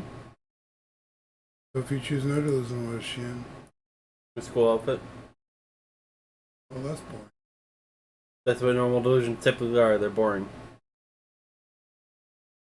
There's another Fess in front of the stairs. Two of the same human beings were in the same place. On top of that, one of them was clad in a school swimsuit. Everything about them was the same, even the hairstyle. The only difference between them is their clothing and the fact that one bore a sword. It wasn't at the level where you could mistake them for twins. They didn't merely resemble one another. They were one and the same. I was used to seeing girls wearing school swimsuits in Iroquois, but that didn't give me room to settle down here. Fess was standing in this filthy subway in a school swimsuit. Moreover, there was a name tag on her chest with Kishimoto written on it in a waterproof marker. Samoy.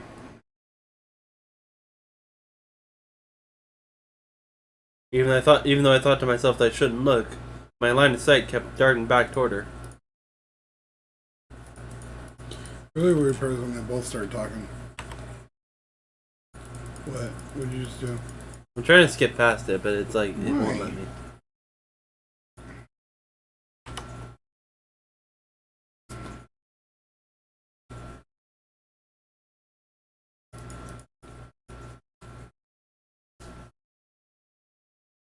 Like right now, she's talking both at the same time. It's like, don't do that. It's creepy. Actually, I think it's really cool. Actually, I think it just adds into the reason why I like the character. Alright. I should be better.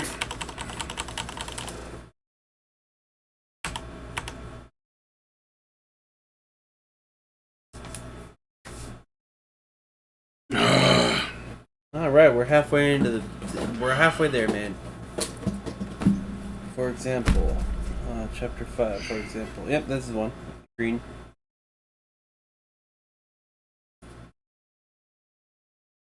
First name, but yeah, I don't need to read all that.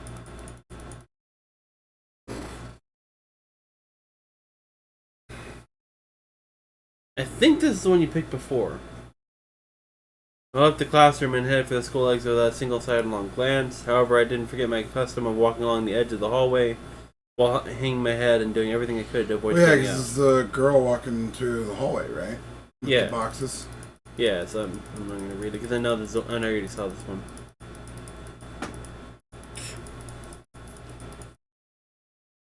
Someone's student handbook He had looks fallen. inside and tries to give it back, and it just says Soname Dadaname, and her face is scratched out, her name's scratched out, and it's fucking creepy shit.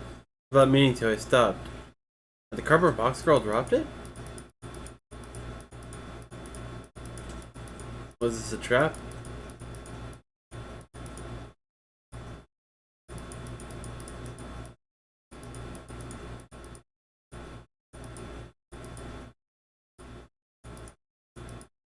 This wasn't a trap. The handbook's owner was already gone. How could this possibly be a trap? Alright, I'll just take a quick look. Whose eyes are those eyes? Soname Dadaname. I flung it away. Chucked it to the ground, ran the hell out of there, and started puking.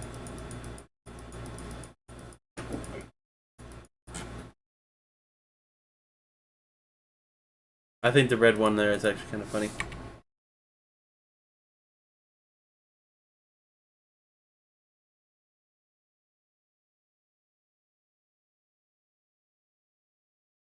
Son on me. Daughter no me. Son on me. Her sudden Daughter closeness no me. flustered me. The sweet smell of shampoo that came floating from her hair tickled my nose. I knew my face was getting flushed with heat. Good or bad? I picked bad because this one doesn't really matter, but you already picked good before. I know you picked good on this one. A deal?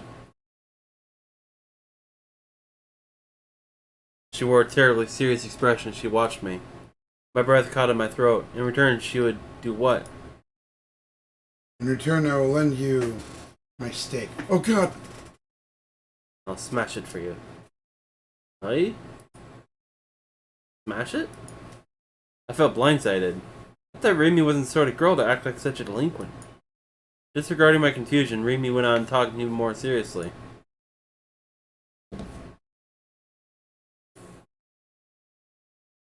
What is this, the ring?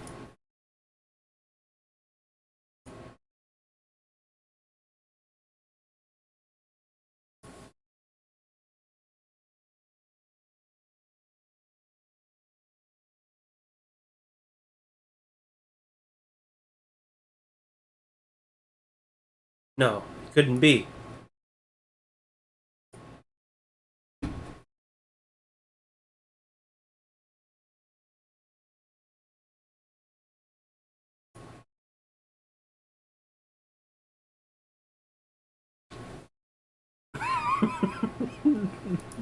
Pay attention. I abruptly came back to myself.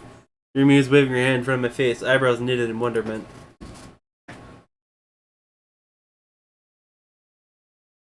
Oh! I got it.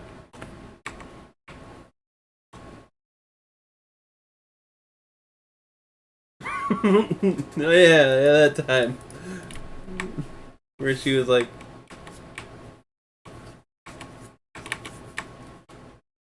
Yeah, it's all technically new. Oh, you just skipped one. It did. It's okay. Doesn't matter. This one's not an important one. It's not important. Okay. Isn't this the one where I didn't choose one anyway? I don't know.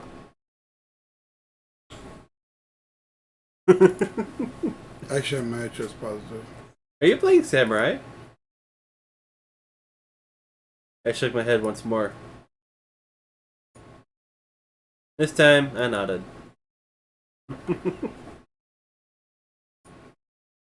I shook my head violently. I'm telling you, I'm not pretending to be a samurai.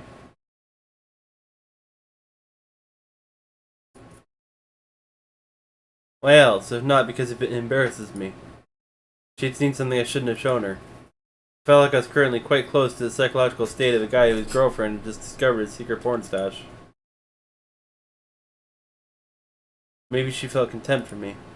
This is the worst. Somehow, no matter what it took, I had to resolve her misunderstanding.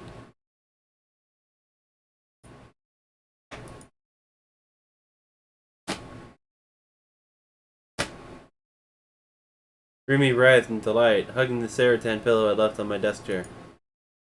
I figured she would make fun of me, but as far as I could tell from how she was acting, she seemed to be saying it seriously. In other words, Remy had unsubconsciously mowed over me. I let out a relieved breath. She hadn't taken a dislike to me, thank goodness.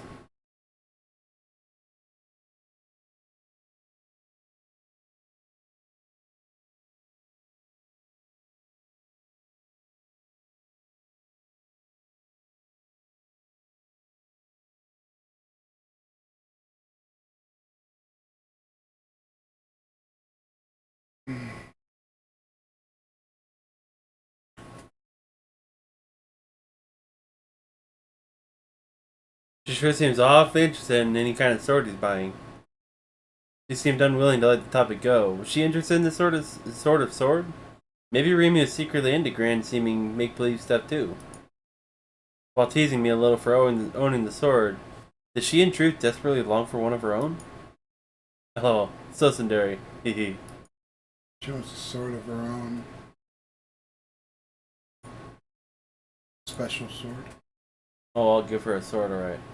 Hmm? I'll give her a sword, alright. You're gross.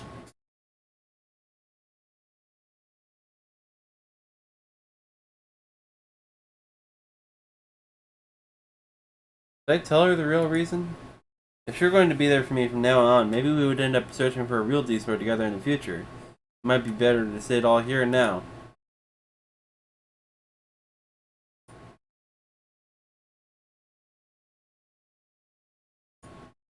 Remy regarded me dubiously, tilting her head.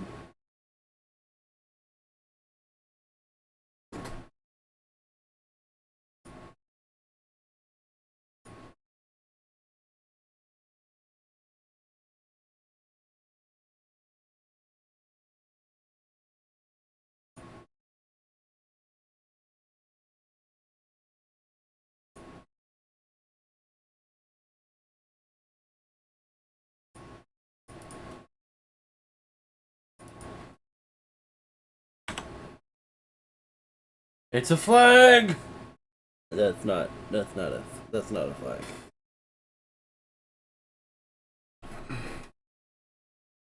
Oh crap, oh crap, oh crap! I unthinkingly froze in place. She clearly said that on purpose, right? Was she seducing me here? Going by the sequential flow of the conversation, there was a huge chance Remy had me totally wrapped around her little finger. But how was I supposed to answer?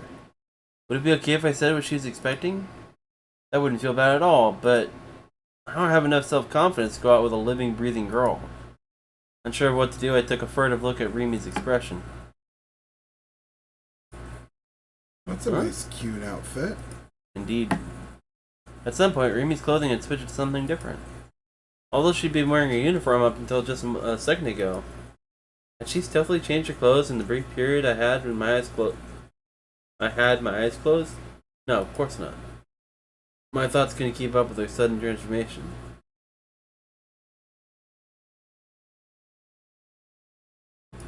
I see what you're trying to do. I ain't gonna allow you to do it. I see what you're trying to do there. I wouldn't even allow you to do it. I'm trying to get you to let go. You're about to burn my finger because I wouldn't let go. I know how friction works. She didn't mention a single thing about the fact that her clothes she was wearing had changed. What's going on? Did Remy have no awareness of it herself, or was she pretending not to know? Trying not to stare too hard at her, I checked out her outfit. Were these her casual clothes? It is enormously refreshing to see her like this, since up till now I'd only seen her wearing a uniform. On top, a denim jacket, on bottom, a mini skirt. She wasn't wearing the thigh-high socks she had on before. In short, bare legs. Smooth-looking, sensual thighs. On top of that, because she was sitting with her knees up, even though she was in a mini skirt, I can sort of see her panties stuck out, son. Rather, depending on the angle, it could also appear she was going commando. My eyes kept involuntarily traveling to the V-zone in her skirt. I made a frantic effort to hold back my lust. This manner of sitting. What popped into my head was a cover illustration of a famous moe eroge, the limited edition version of Sutiane, which had also been made into an anime. It had an illustration of the heroine sitting in the exact same pose as the way Remy was currently sitting. The other illustration had been so moe, to the point that I temporarily used it as my PC wallpaper. Was this a delusion or an illusion? Or was it 100% real? Set this on that next to the other ones. That way I stop whacking with it. No, on that hook. Okay. Thank you.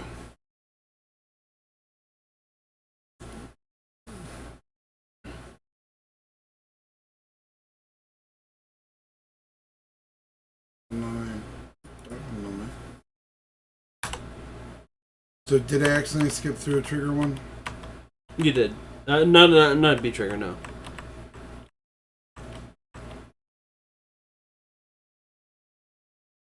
Wait. How? There's nothing new. It's not something I have a picture of. Because if you remember last time that I came through this, she was in her underwear. She was not in a denim skirt. She was not. Yes, she The was. 3 choices there are her school outfit, um, her normal I don't think she one of them's lingerie.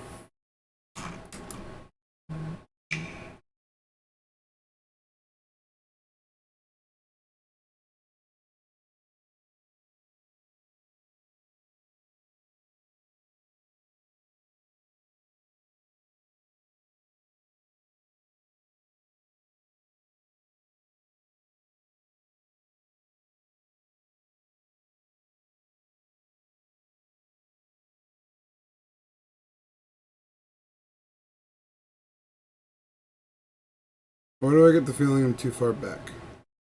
I would agree with you. But that's the first picture I sent to you? Yeah, I would assume so. Yeah, there's that one.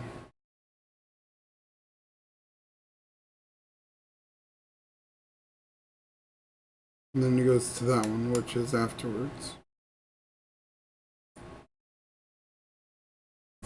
I know it's her in her.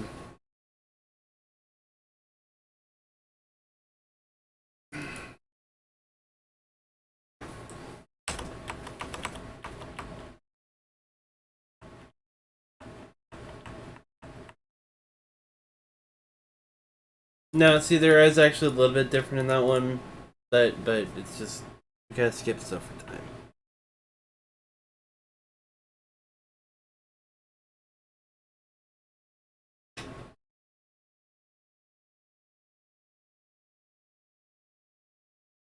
Come to think of it, what was the truth about that costume change phenomenon? It seemed much too real for a delusion. When I thought about Remy changing clothes so fast I couldn't see it happen, it came across almost realistic on the surface, but completely unreal beneath. She almost didn't have a reason to do something that incomprehensible.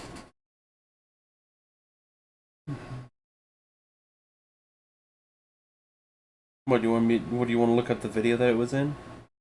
Mm-hmm. Don't worry about it, dude.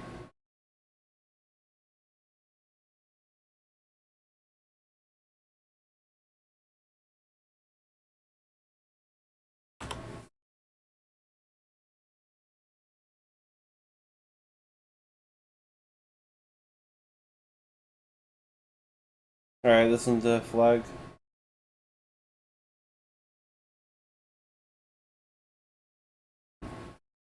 Speak of the devil, here she was, passing beside me. She lowered her head to me with a face that seemed to be on the verge of tears. Despite my discomfort, I somehow succeeded in nodding back. I watched her back as she tripped off toward the school gates. Once again, I thought to myself that she was small. She had a lowly physique. On top of that, she was klutzy. I didn't know her well or anything, but she appeared to have a wholesome personality. Moe traits up the wazoo. But the girls didn't seem to care for her. What people value sure differs between the second and third dimensions. All of a sudden, my field of sight went black. Something put pressure on my eyes. What? Surely this wasn't said to exist solely in the 2D world, numbered among the urban legends of the 3D world. The notorious Who Is It? To think that a day would come when I'd experience it for real. Right now, as of this second, I'd become one of life's winners. I knew the answer right away, of course. I'd spent day after day training myself to recognize who a voice actor was simply by hearing one of their anime characters talk.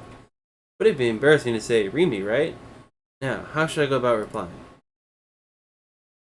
What was that sound?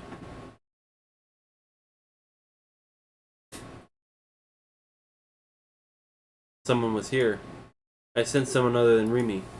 I was especially sensitive to it because my vision had been cut off. One more person besides Remy and I were here. And that sound, metallic creaking, you don't mean...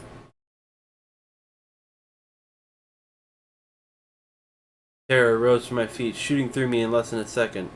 I tried to shake off Remy's hands. However, she resisted me.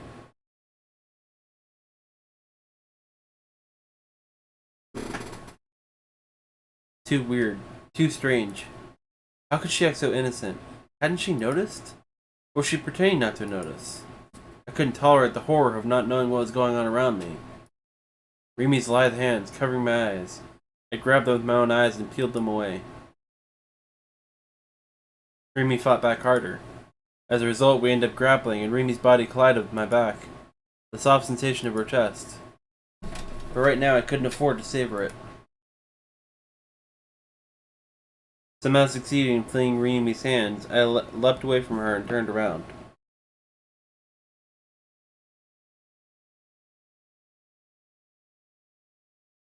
Where is he? Before me stood Rimi, a perplexed expression on her face. I looked around. I tried to catch sight of his wheelchair. Not there. He wasn't there.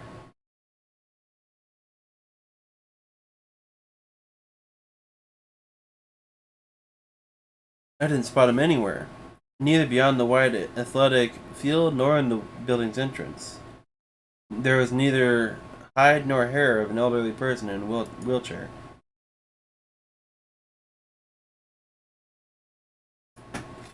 Rimi seemed apologetic. It didn't look like she was putting on an act.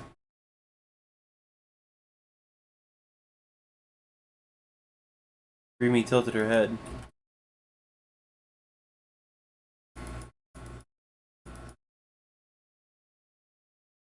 Steadily losing my confidence, even though I'd been positive I'd heard it.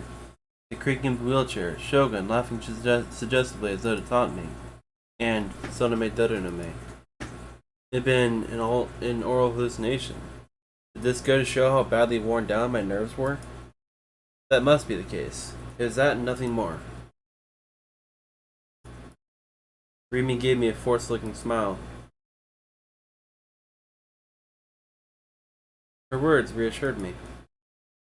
And following Rimi's lead, I began walking towards the school gate.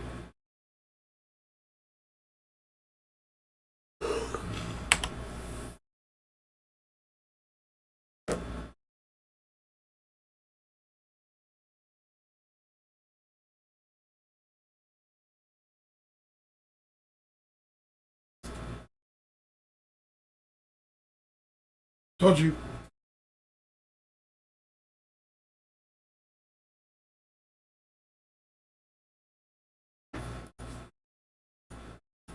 At some point, my body started trembling. I Are we dreaded still in Shogun even more than I 5? thought. What? Are we still in chapter 5?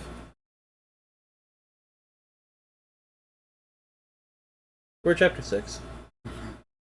We just got to chapter 6. He is a serial killer who caused 5 incredibly cruel incidents, all while pretending to be disabled. And if I was his next mark...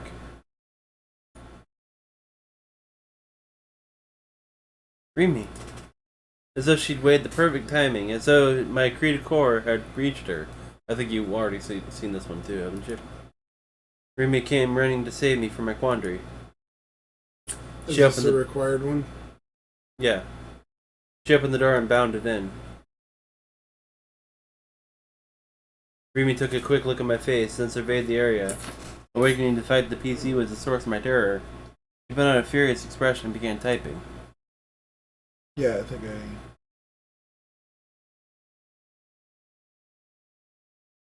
Keep your hands away from Taku! Exclamation mark, exclamation mark, 1, exclamation mark, exclamation mark. Rimi turned back and gave me a kind smile.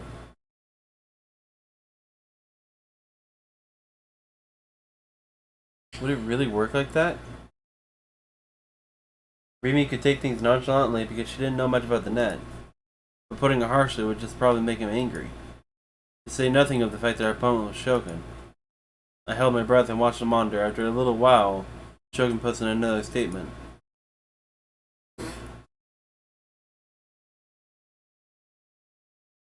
Well... Silence flowed through the room. How could it be? Like I thought, we pissed him off. The tone of his last line is all too clearly different. Yeah, I'm sure he's all talk.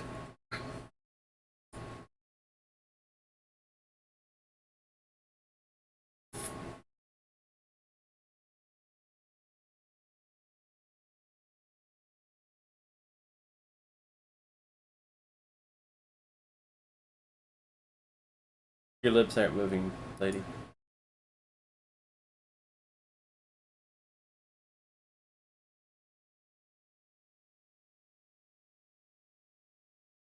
Even as I listened to Rimi's voice, I couldn't remove my eyes from the wonder. I couldn't help how the words, "I'll kill you," made my heart churn.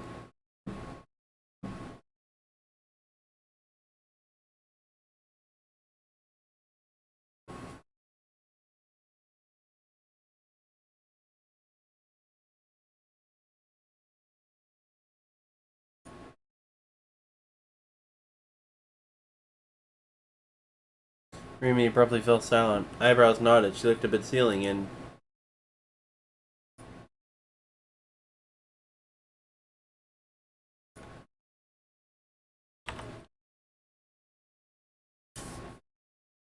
I was just waiting for the son of my daughter to make.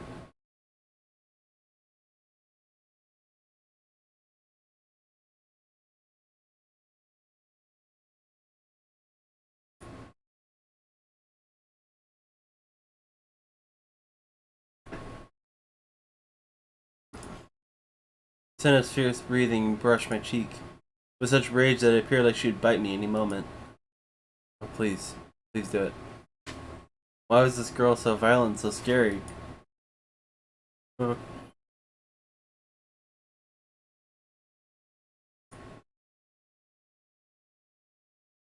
I ripped my hand away from hers with all my strength, it coincidentally struck her across the face. Senna toppled down, hard.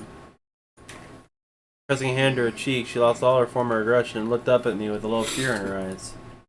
It almost seemed as though she were damp with tears. Sadism flared up within me at this glimpse of a previously unseen, fragile Senna. Can I skip? The resentment that... What? You want to? No. The resentment that had kept building and building within me until now it came exploding out all at once, having found an outlet.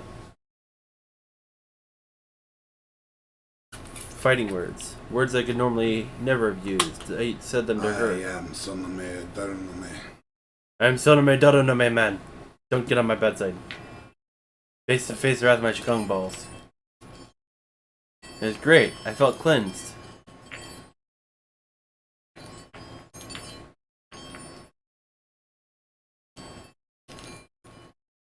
Because Senna looked like she was about to cry, I wanted to see even more. Her slender, feeble, and fallen form, and the sensuality of her thighs made even more visible than usual by her flipped-up skirt, and her long, dark hair that flowed across the ground. Bet you wish I had a picture of that scene, huh? All of them exhilarated me. There is a CG of that, by the way. What? There is a CG of that. When she gets knocked back and her dad gets cut. She's looking at him.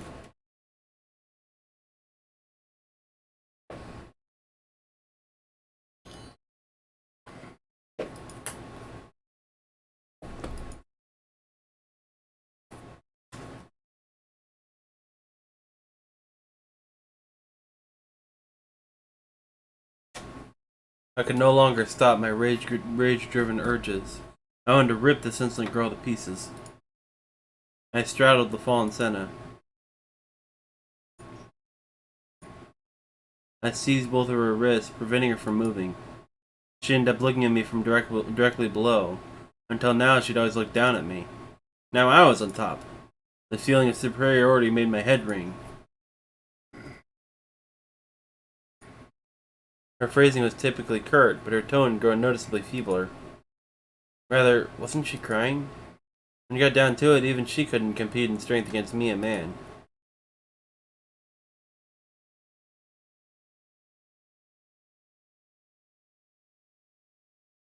I couldn't hold back my laughter.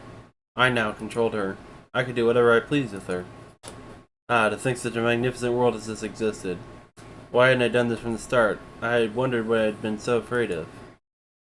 I've been such a fool up till now. Please don't.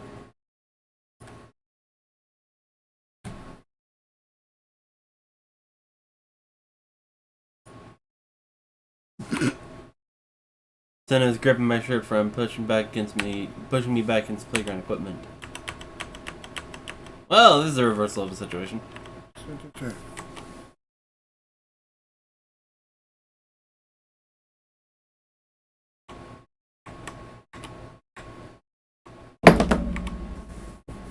Let me just toss my phone on the ground.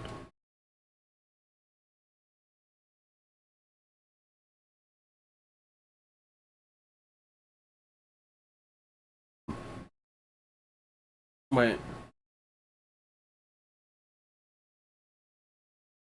I know you haven't seen the green one to this one. Whose phone is ringing? In terms of the timing, no matter how I thought about it, I shook my head. Actually, I think I chose no delusion right now. I had never heard Nanami's ringtones. There was no evidence that this melody belonged to Nanami's phone. Frightened, I put my phone back to my ear one more time.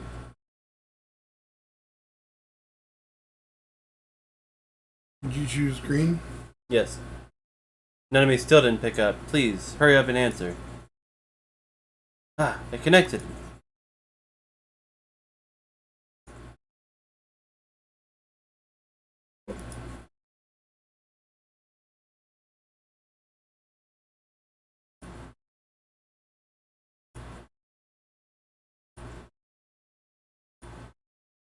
Huh? Something about this is strange.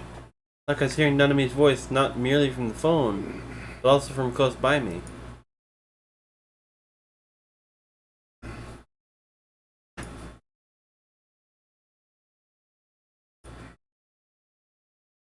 I looked up without giving much thought to it.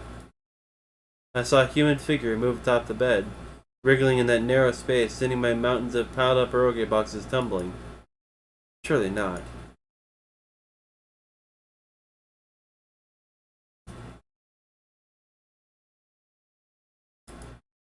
Just as I thought, the one who poked her head out with an apologetic expression on her face was Nanami.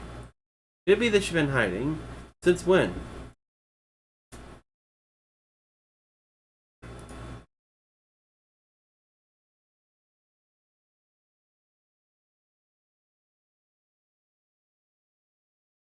I scrutinized Nanami all over as she descended from the bed, attempting to determine whether or not there was any abnormalities with her.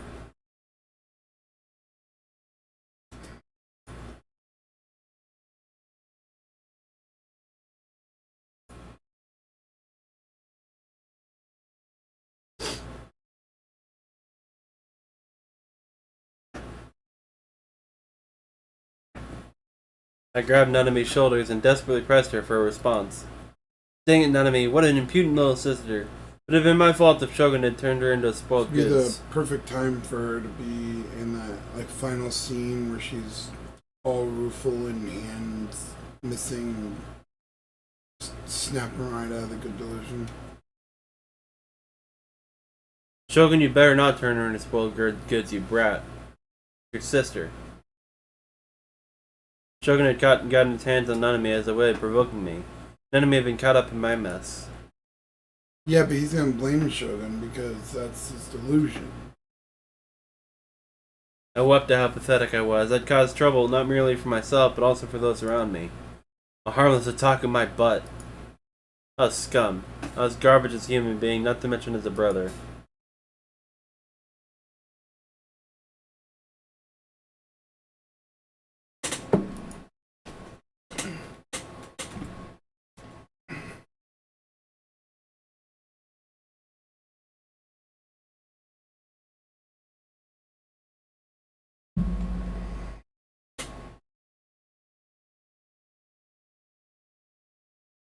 He wishes. That's why it's a green delusion. I didn't understand what Nanami was saying. I became dazed.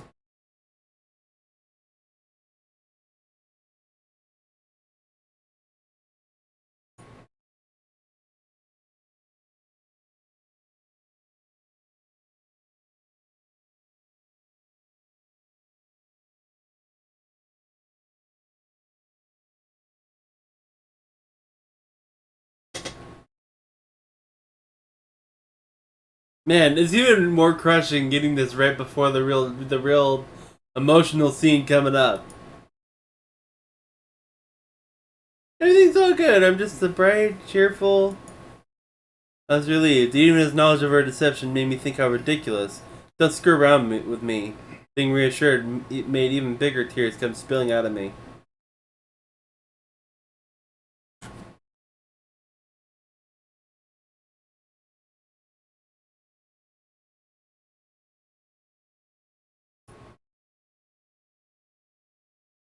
Holding up a hand in supplication as she apologized to me, Nanami cheerfully brought out a paperboard box out from where it had been hiding in the corner of the room. Inside it were four little cakes, 2 Mont Blancs and 2 cheesecakes.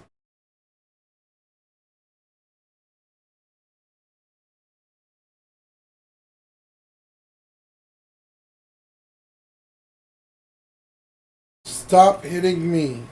Stop drowsing off. Nanami set the box on top of my computer desk and put 2 cakes each on 2 paper plates, which she had prepared somehow or another.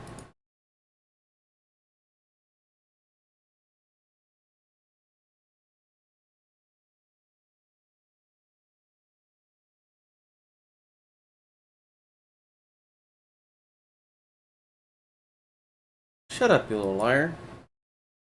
My pride had gone to tatters from how I'd been totally fooled and had shed tears to boot. What an idiot I was.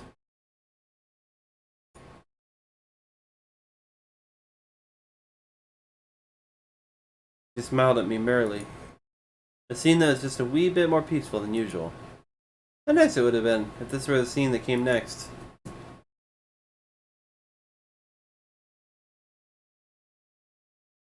Right, it amounted to no more than a convenient delusion of mine. Even now, none of me still hadn't answered the phone, and somebody's ringtone kept reverberating through the room. An airheaded melody that stood in stark contrast to my psychological state.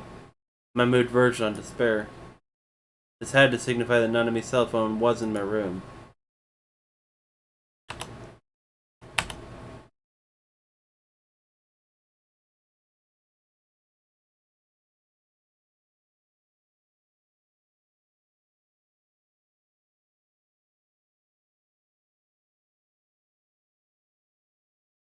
Why are you scrutinizing me?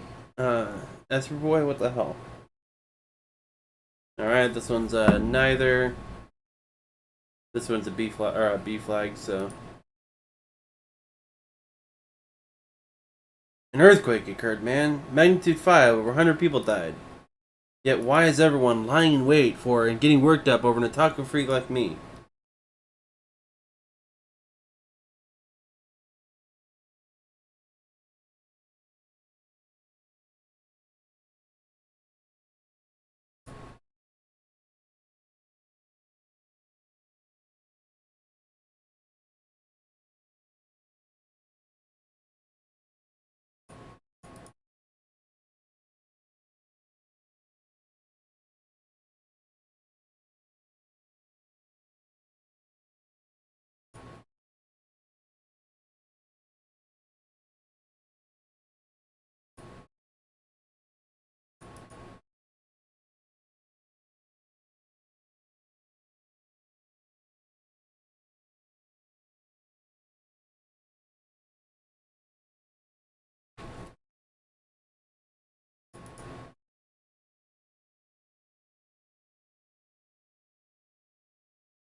I don't want to die.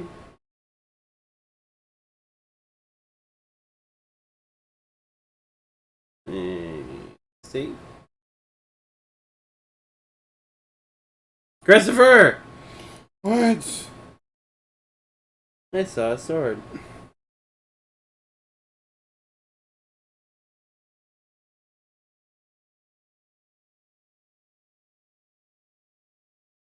I distinctly saw a sword. If I can move from here, I can go take it.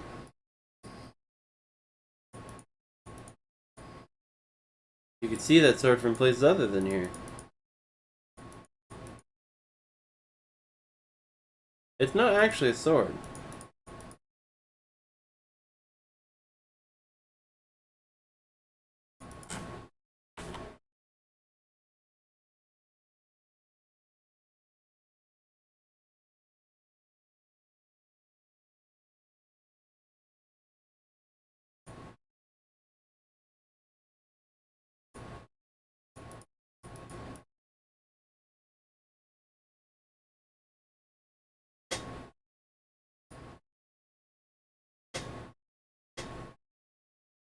What's so bad about Nanamichi being dead?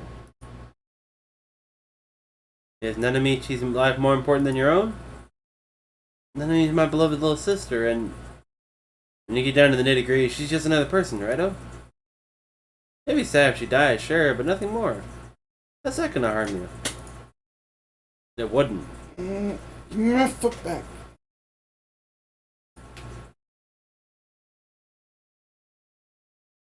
If you die, your world's over, you know.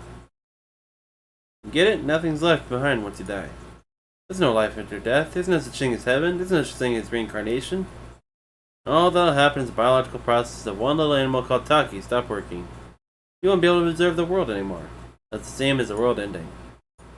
Basically, if you die, the Nanamichi you've been observing is going to disappear anyway. Not only Nanamichi, Rimichi, Ayasachi, and me too. Everyone will vanish. But if Nanamichi is the only one to die, you won't have to disappear, and your world won't disappear either. Yeah. Watch more brought you.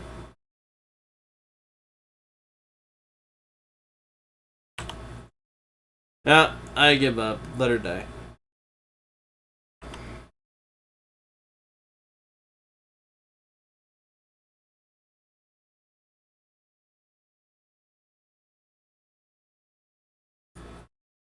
Alright, Chris, I think it's time for you to go to sleep. Keep going.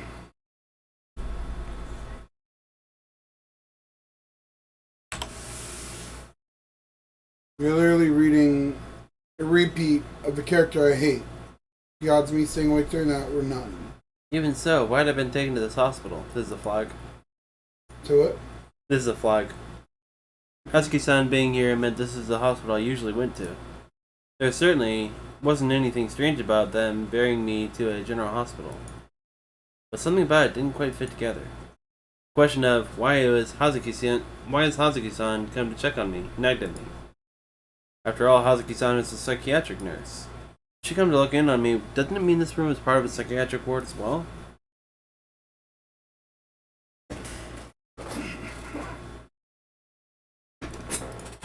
Hazuki-san's gentle tone of voice turned chilly. Without looking at me, Are we Hazuki-san... still in chapter 6?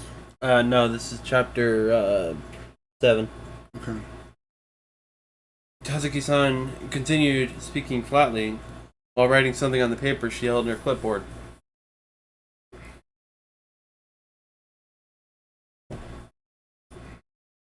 What was she saying?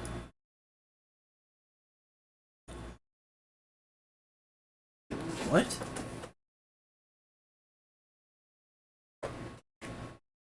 Yeah, you're one to talk. It's so deviant of you to cut out your own child out of your stomach.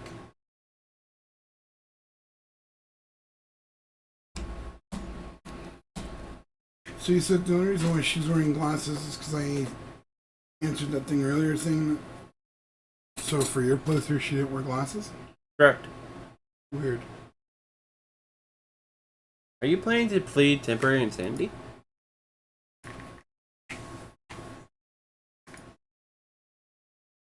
My heart contracted sharply, and I had the hallucination that my sight went dark.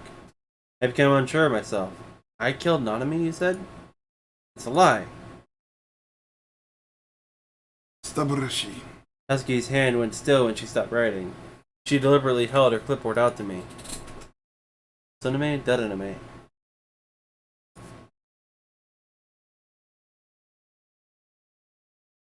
He's lost it. he has lost it. Oh boy.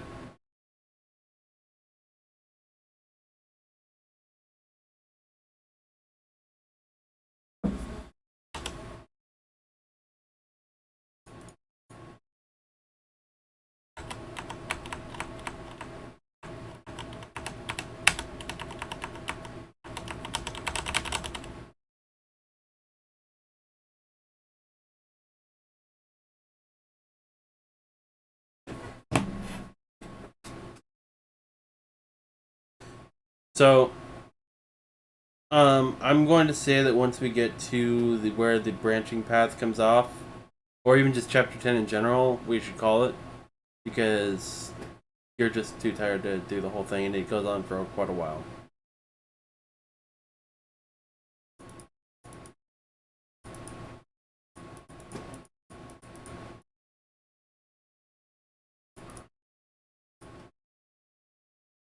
It feels good to bust them fools. I slowly rose from my seat. Oh god, I hate this one. This is a bad one. Unaware they were about to be smitten by God's judgment, those delinquents went on grinning at me. Actually, no. Yeah, no, it's bad. I casually picked up my chair. I heaved it up over my head and walked up to the first thug who had made fun of me. His face froze, the grin still plastered on it at my sudden actions. I swung the chair down without a second's hesitation, hitting him straight on the head. I could feel the impact. He collapsed in place, and in the blink of an eye, a pool of blood began to spread across the floor. For a moment, the classroom was enveloped in silence. But disorder soon erupted. Both girls and guys screamed, looking at me with terror in their eyes, and running away with a thought for anyone else. Without a thought for anyone else. While coolly watching them disgrace themselves, I took the chair one more time and slammed it down with all my strength on the delinquent, until they collapsed at my feet, motionless.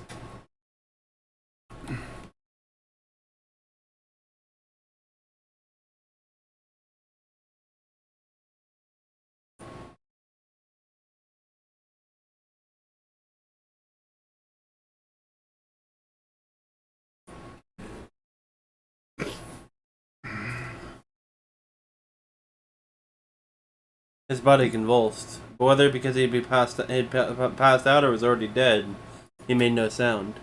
I got a little freaked out. If it went easy on him here, who knew when he might get up and launch a counterattack? He was a juvie, so he might be used to walking around with a knife or two in his school bag.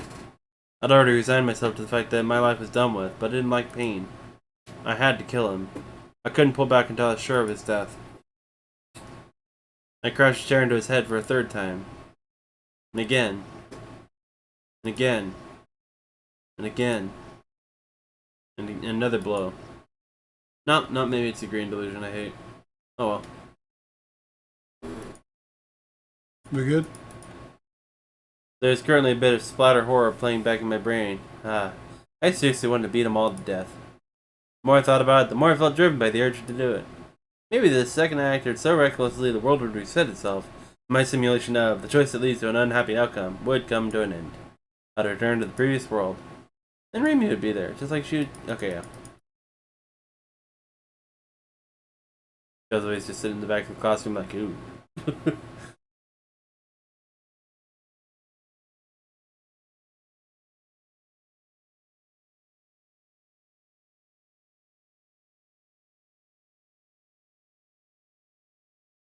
Again! I heard it again! I figured someone I knew was nearby, talking to me, but I didn't spy anyone likely. Dang it. Why'd I have to start hearing oral hallucinations lately? Yeah, it is. Which meant... Startled, I looked up at the sky. A vocal attack by Shogun? Was he monitoring my thoughts?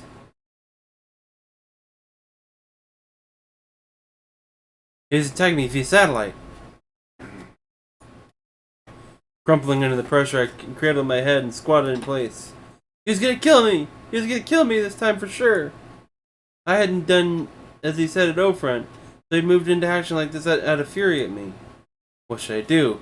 How could I protect myself from his barrage? As I thought about it, I found myself flung into despair. I had nowhere to run. An invisible attack from outer space aimed at me with pinpoint precision. Even if I took cover, it would pierce straight through to me, no doubt. There's nowhere I could hide or run, anywhere in Japan. It was the end. I'd already reached my end. What do you mean, Kozupi? You trying to knock me off guard with such a moe voice? Why do you insist on prowling after me? What do you plan on doing with me? Explode my head, make my brain alone melt away into goop? Or kill just my brain and turn me into a vegetable? No, I didn't want that. I don't want to die. Someone prodded me in the shoulder as I curled up in a ball, cowering. Oh, my phone's gonna die. When I fearfully raised my voice, the transfer student was there as before. She poked my fingers, attempted to speak, but nothing came out. In the end, she raised a tentative hand.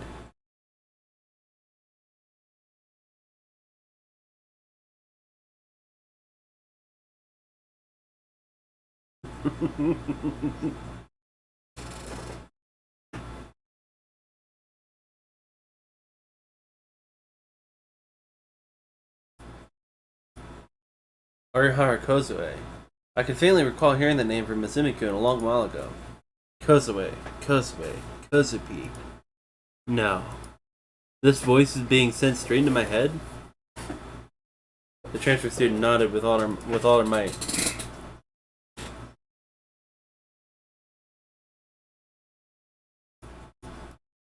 It's ridiculous. So I have a question for you. Yeah. So there's a comment that the more that you use the delusions and stuff, like, the worse it comes back on you. Kozupi's in for a really bad time then.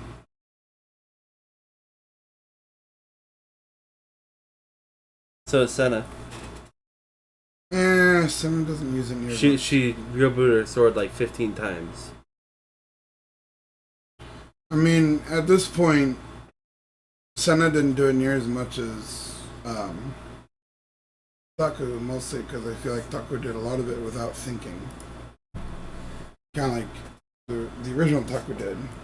The two sinners are to be called a plank. Two on Decker to be called a sword. It possessed both innocent ferocity and awe-inspiring destructiveness. She carelessly held it on high. Why did Kozupi have a D-sword?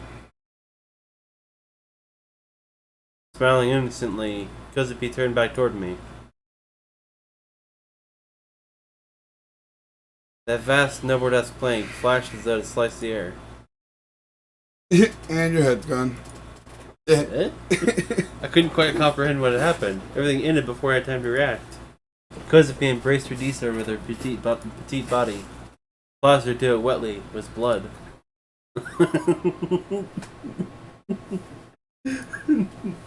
My body slithered and crumpled.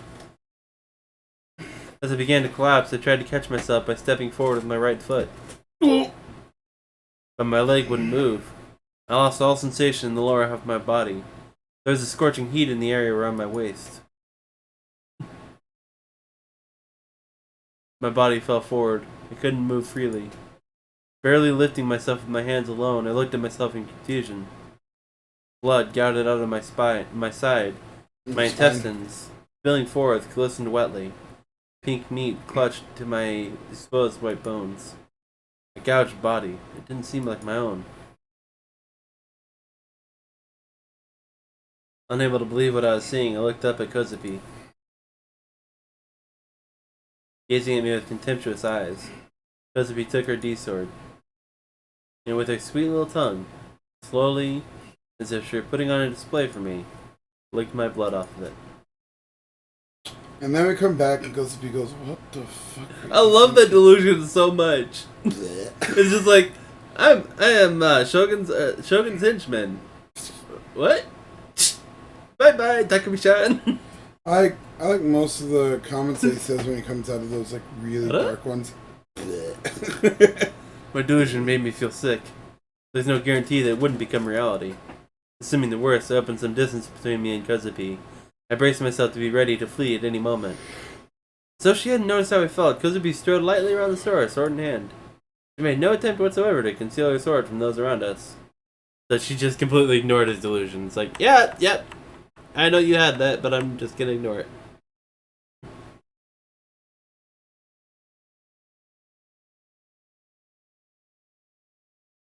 And this one's a B flag coming up here.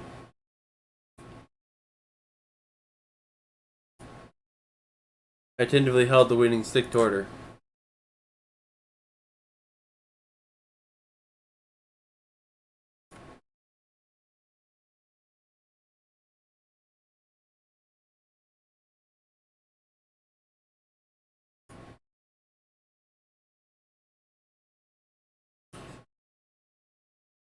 Though I'd spoken out of the kindness of my heart, Senna gave me a single glance and immediately proceeded to ignore my suggestion. For some reason, she held out her own popsicle stick to me. Moreover, she offered no explanation. It doesn't exactly make me happy to be given a blank popsicle stick. Maybe she's ordering me to go throw it away in the convenience store or trash can.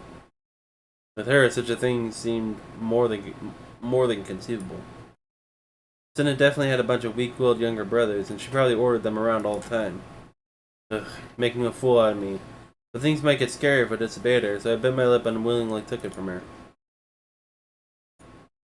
Said Senna, her line of sight fixed on the sky that peeped down from the gaps between buildings. I sighed, took a nonchalant glance at the losing stick, and sucked in my breath. What's this? Soname.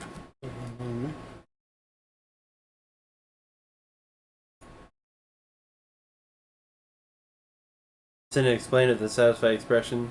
Maybe this had made her proud of herself. I win. What were we competing over anyway? Anyway, I didn't need a winning stick created such poor taste.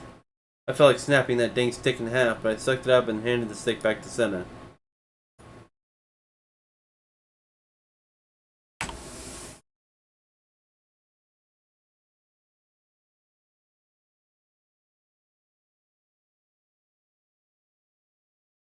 There's just 4 more left. 4 more delusions until it's the branch off. Yeah. Dream made a reckless demand. She sat on the sofa.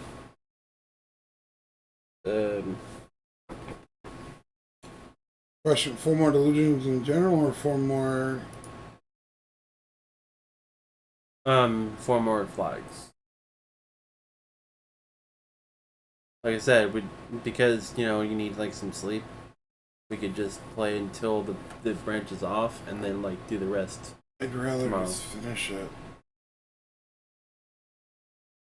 Like, it doesn't bother me to fall asleep right now because most of it just is repetitive anyway.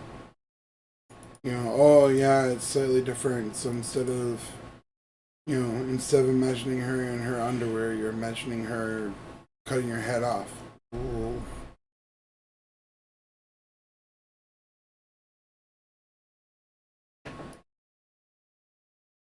I sensed Remy stand up.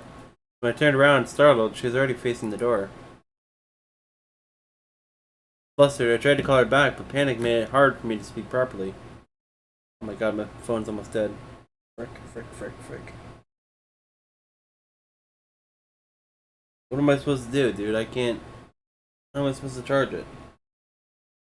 What type of charger does it take? USB-C? 3? USB-C?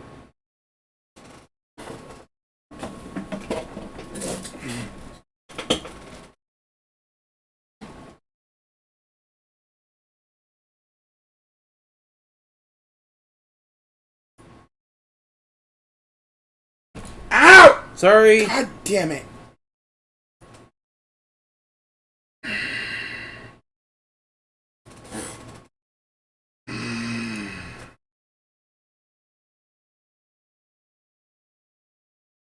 I know you want me to wake up, but please do not do that again. I didn't do that. It's been excessively sensitive recently. I'm sorry. Again, I did not intend to do that.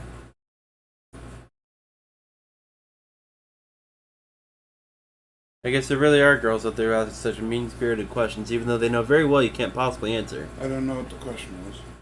Pick me or none of me. None of me. You creep me out. What? She's cute. Fess. I'll take girl B any day. Fess. Howie Senna. Fess. They only think of themselves, utterly ignoring how the other person feels. I'd never place have you did imagined I would alive? hear these words in real life. The first girl I'm going with. Origami.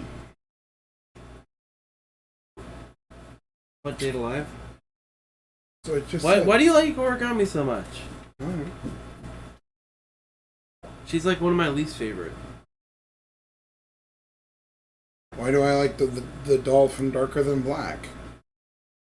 It looked like Remy too is only capable of thinking along those same lines. Frankly, I was disappointed in her. It'd been stupid of me to let her in my heart even a little. When you And got down so to it, far, the my third dimension couldn't plans- hold a candle against the second. My plan so far for the stream today is once we're done with Chaos Out for the night, I'm probably going to end the stream with the possibility of starting up again later in the night, but I have something I need to do, and it's going to take me probably a couple hours to do it.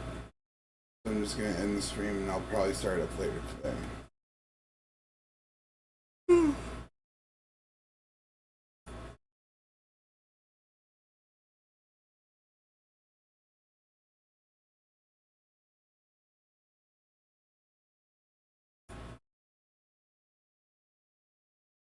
She deliberately withdrew something resembling a fruit knife from her bag and pressed it to her own wrist.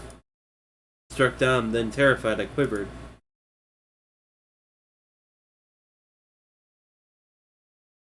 Guess I. Was she trying to threaten me? Guess Was I. this who she had truly been from the start? Was she perhaps a total mental patient? Is this the second time you're going to get killed by Tsundere this run? Yandere? Tsundere? Why would you get killed by a Tsundere? Why would they ever kill their love interest? Yandere. Is this what Yanderes do? I think They show affection towards the one that they love, and then they kill everyone else.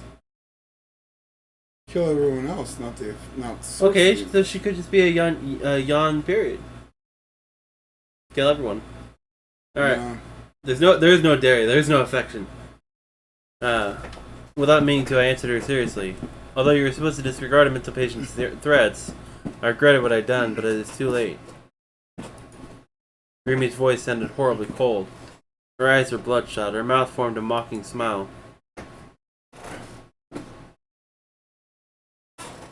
No, you're not.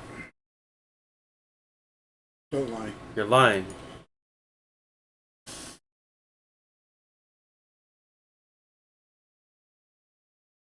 Rimi slowly pulled the knife against her wrist to the side. Yeah, it's just for attention. Don't do that. Not even a joke. When I came back to myself, the monitor was straight ahead in my field of sight. I heard Rimi's mystified voice from behind me. When I turned around hastily, she was still sitting on the sofa. She had a manga volume in her hand and was looking at me perplexedly.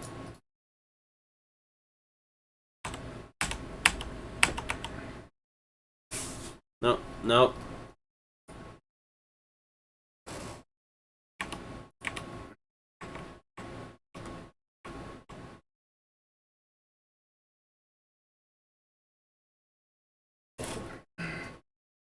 Yes, why is that funny to me? When I just skipped past all their conversation. Pretty much. I'm pretty sure this one's got a B flag.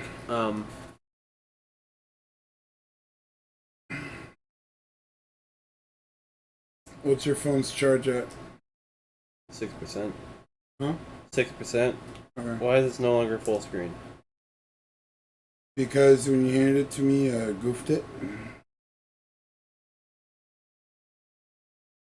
Okay, nothing. Okay, so we're at an individual room, so it's okay. None. You can plug it back in.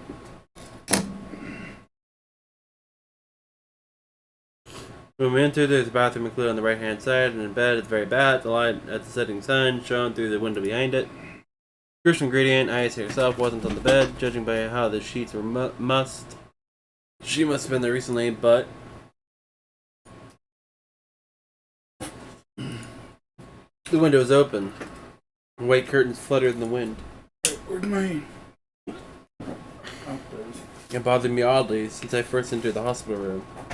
I seemed to be on the verge of having a negative delusion, like one about Ayase jumping from that window. 1 second.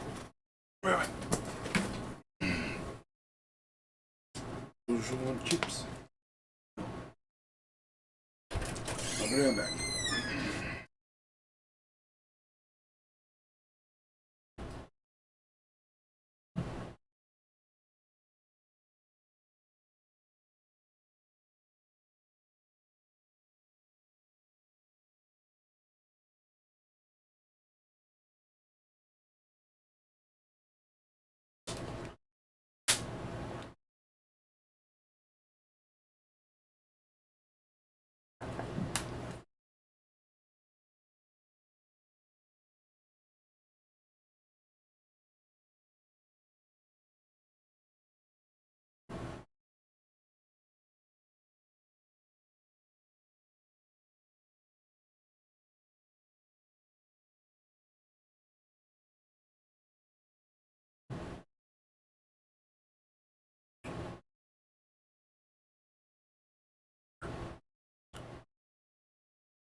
You said chips, dude. It's like, why don't you just have a meal at this rate?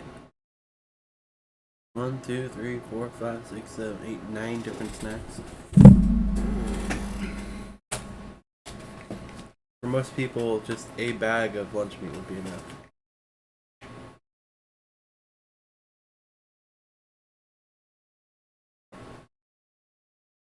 If I looked down, maybe Ayase would be lying there, covered in blood, her brain fluid sprayed everywhere. I couldn't stop myself from checking. Speaking of that, As though possessed, I went forward step by step on trembling legs. in the bathroom, give her a break. I stood by the window, the sunset sky, a refreshing autumn day. Ultimately, what was down there? A hellish tableau? I caught my breath, quietly stuck my head out of the window, and peered down. No abnormalities. I didn't see Ayase's dead body anywhere. Apparently I'd been overthinking it. Relieved, I was about to pull my head back in, when I noticed it. The window, 1 floor below, a single hand towel was rippling in the wind. I thought it was merely a white towel, but something resembling letters were written all over it in dark blue. Because it's waving, I had a hard time reading what it said. It wasn't that I was interested. The letters on a towel like that shouldn't have mattered to me either way. But part of me was desperately trying to read it. When I looked even harder, the words written there were Soname Taraname. They magically changed languages too. I was speechless. I couldn't take my eyes off of it. Immediately after, someone yanked the towel back inside, as if they knew I'd seen the towel just now. No, it couldn't be. It wasn't possible for someone I knew to happen to be staying in the hospital room directly below. Even if someone other than a hospitalized patient was lying in wait for me, it should have been impossible for them to predict I would look out at what lay below this room. There weren't any surveillance cameras in the room either. A mere coincidence, it had to be. What if it weren't a coincidence? Terrified, I turned back toward the entrance of the room. No one was there, the door remained closed. I soon left the window, incredibly creeped out. Don't think about it. Don't let yourself think about it. It's a coincidence, only a coincidence, so I told myself.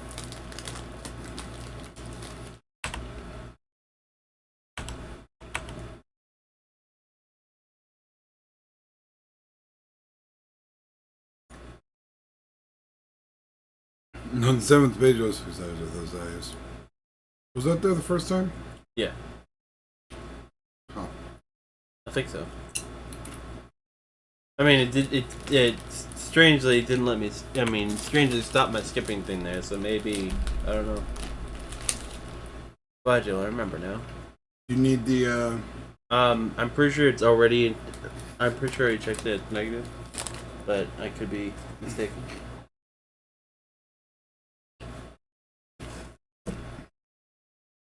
%. Heard was fast. Glad you all read. Yep. And so, next one's a couple away, so.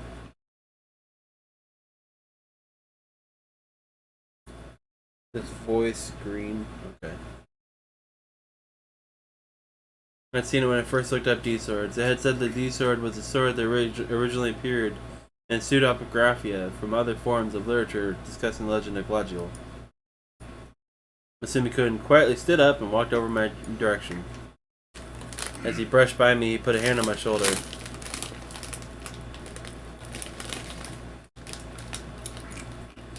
He sighed, sounding like he was through with it all, and he made as if to leave the hospital room.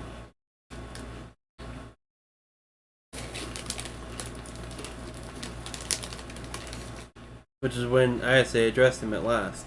But for some reason, she had on a severe expression.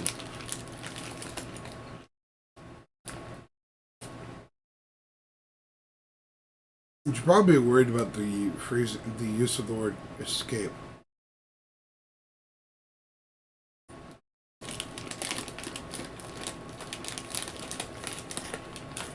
What's with that? A new aspect of the same setting? Masumikun seemed immensely bothered by having her unilaterally append that kind of description to him. His was a common sense reaction. It wouldn't have been entertaining even as a joke. Yet Ayase was serious. As she called my name, Ayase tossed over a fruit knife that must have been concealed under her sheets. Startled and panicking, I caught it. Thank goodness the blade had a cover on it, or otherwise I'd been in danger of getting my hand cut.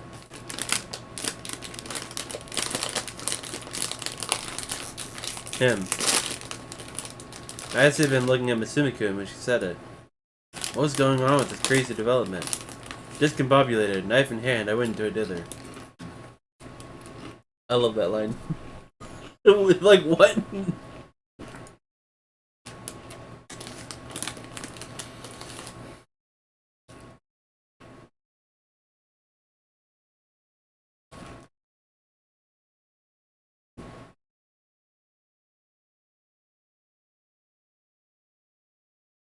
Of course, there's also a line that he's about to say that I really like too. Huh? There's another line that Misumi says in a little bit that I really like too.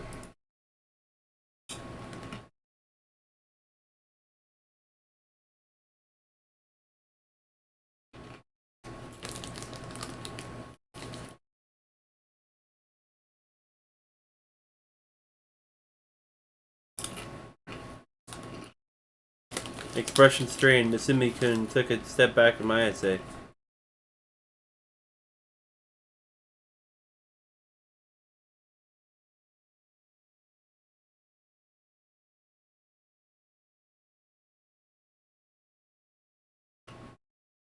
I took the knife in my hand and quietly set it back down on top of Ayase's knees.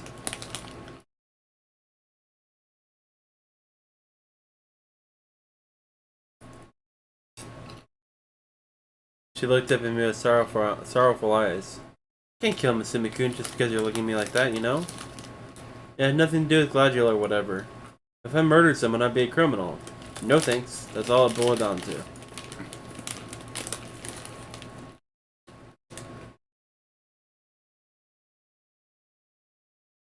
Misumi-kun patted me on the shoulder. And he casually, ever so casually, grabbed the knife resting in Ayase's lap. I love that quote. With flowing movements, he took the cover off the blade and made it flash. Blood spurted furiously from Ayase's neck. It was terribly hot as it sprayed my face. Ayase's eyes, wide with shock, were watching me. Her body slowly fell back upon the bed.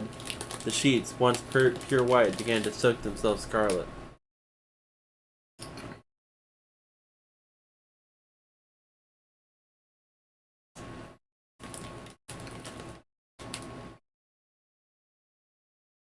I couldn't even raise a scream.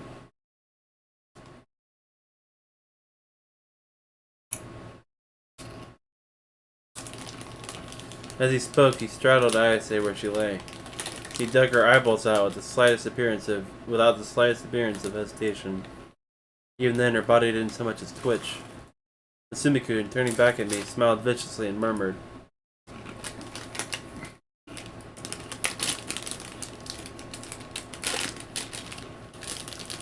When I came back to myself, Ayase, who should have been drenched in blood, was sitting uninjured on the bed. Misumi-kun was nowhere to be found. Delusion? I let out a deep, deep breath. I had a pretty awful vision. Experiencing some guilt over it, I internally apologized to Ayase. As always, she went on talking about her crazy fantasies without noticing how I felt. Bye now, you freaky.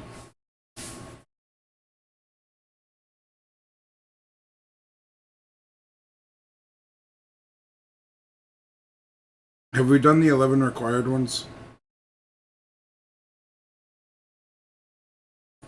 Yeah, a while back. Back in chapter 6 we did them.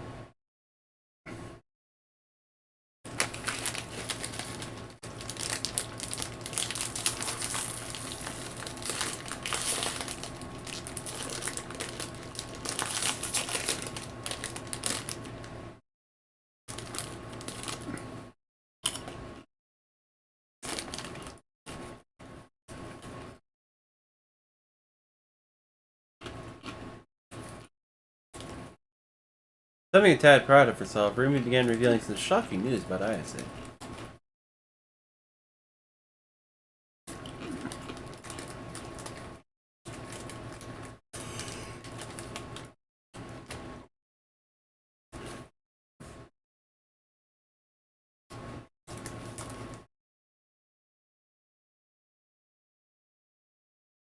Does that taste like a Frito?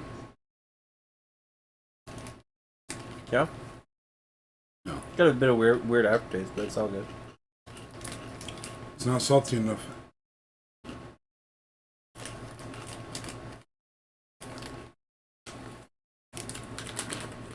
It's definitely Frito taste. Just, you know. No.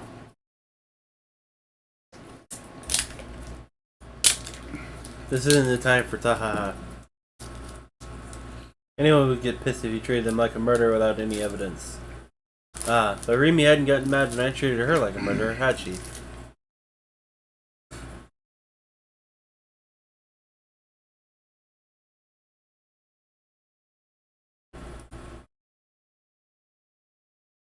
No crap. I couldn't believe Remy would say such a thing. I thought I'd misheard her or something.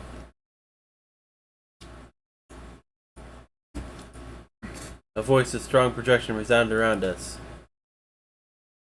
Oh, it's real booted. When I looked over, Ayase was standing at the entrance to the hospital building with her D-sword in hand.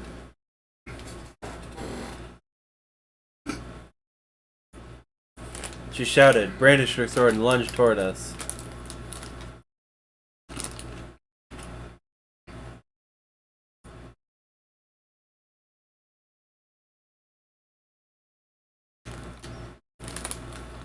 Ayase was clearly off for a rocker.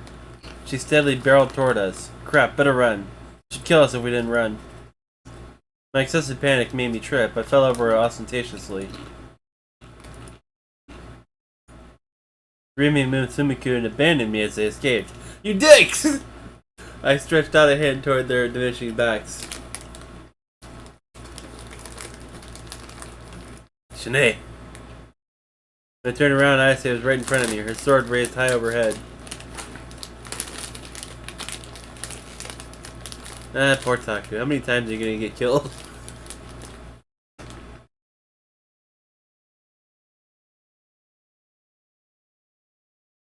I didn't spot Ayase anywhere. I didn't have any wounds whatsoever. She hadn't cut me down. Ah, delusion. Such a scary Ayase belonged only in my delusions.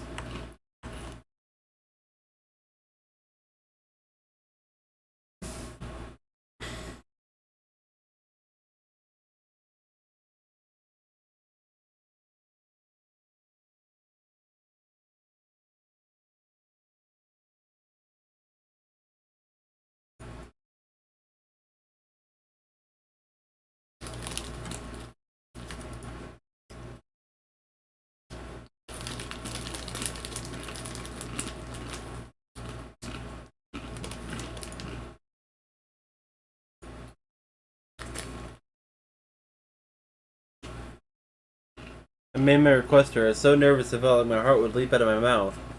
I myself was a tad surprised I'd been able to put into words and actually say it. Before now, I hadn't been capable of asking such favors of people. She flatly refused. I never dreamed that'd be her answer, and I doubted my ears. Up till now, Remy had listened to every selfish wish of mine, no matter what it was. She always helped me, supported me. So I thought she would unconditionally affirm anything I said. But now I had second thoughts, realizing I myself was a baron for making myself think that there's no way she would turn me down. I'd gotten carried away. I'd let Remy spoil me too much. Remy turned her back toward me, and wrapped her arms around herself as if to hold herself.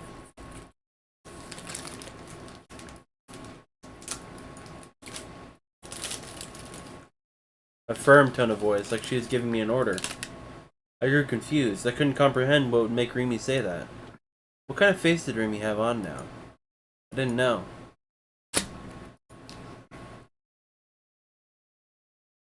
Her voice held a sense of urgency, as if she were a different person than the Remy a few moments before.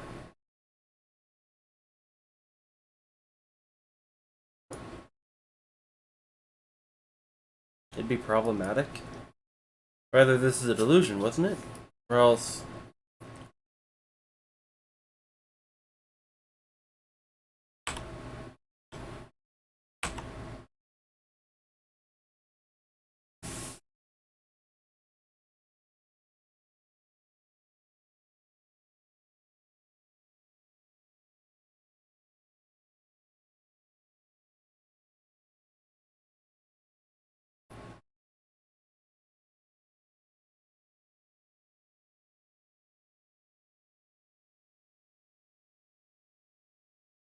like a little maniac.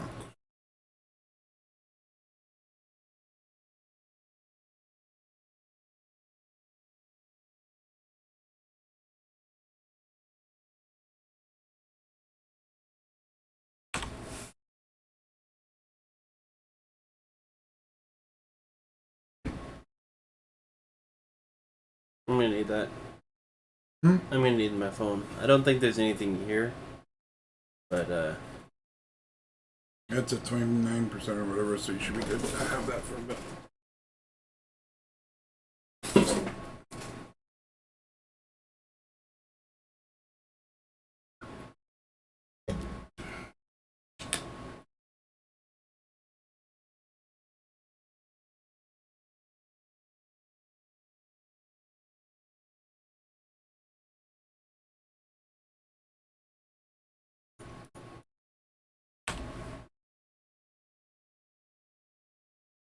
Maybe you just decide to skip it.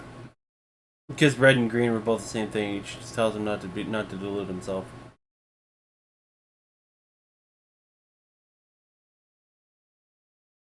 So that one was trigger number 40. There are 4 more total.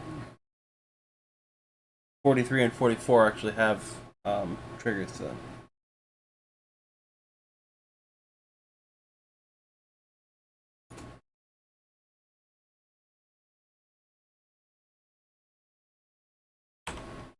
This one should be 41. So we already did the red one here, so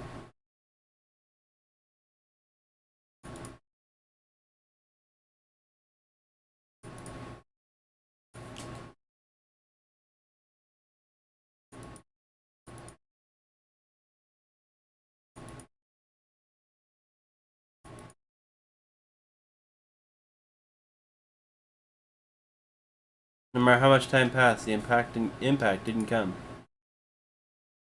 I opened my eyes. A car had stopped in front of me. It was as yet standing in the road on my.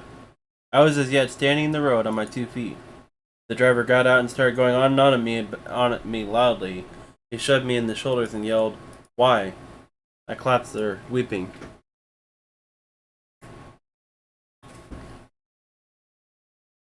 Why wouldn't anyone save me? Why wouldn't they release me? You mean to say that an imposter isn't even worth killing?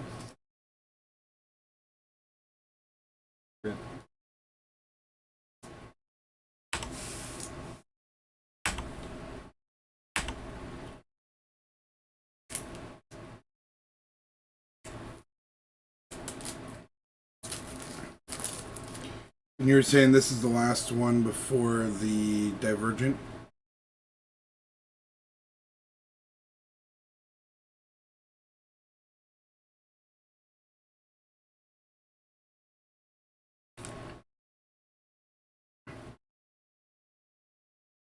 Yeah. So this is delusion trigger number 42, and then 43 and 44 of the two would be triggers. Let me see here.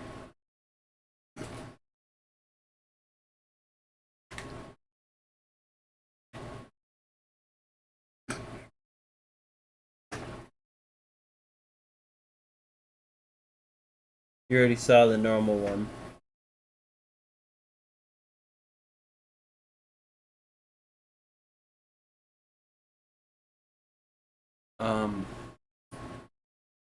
Remy had left me, none of me was missing, Senna had attacked me, Cosby hadn't protected me, Yua was my enemy, and Ayase was in the hospital. They were the only girls whose names I knew, and none of them would do a thing for me. Reality wasn't easy. They couldn't care less about a monster like me. I clenched Saratan with trembling hands. Harder, harder. Perhaps enough to break her. I wanted to disappear.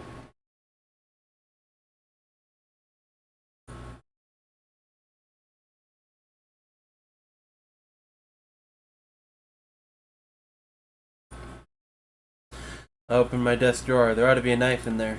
Looking back at it now, it had just been your typical egotistical adolescent. But at one time, I thought it'd be to go around with a knife hidden on me. I had stopped when police enforcement of the laws against it became stricter. As I thought, a folding knife was inside, mixed in with key holders, trading cards, stationery, and the like.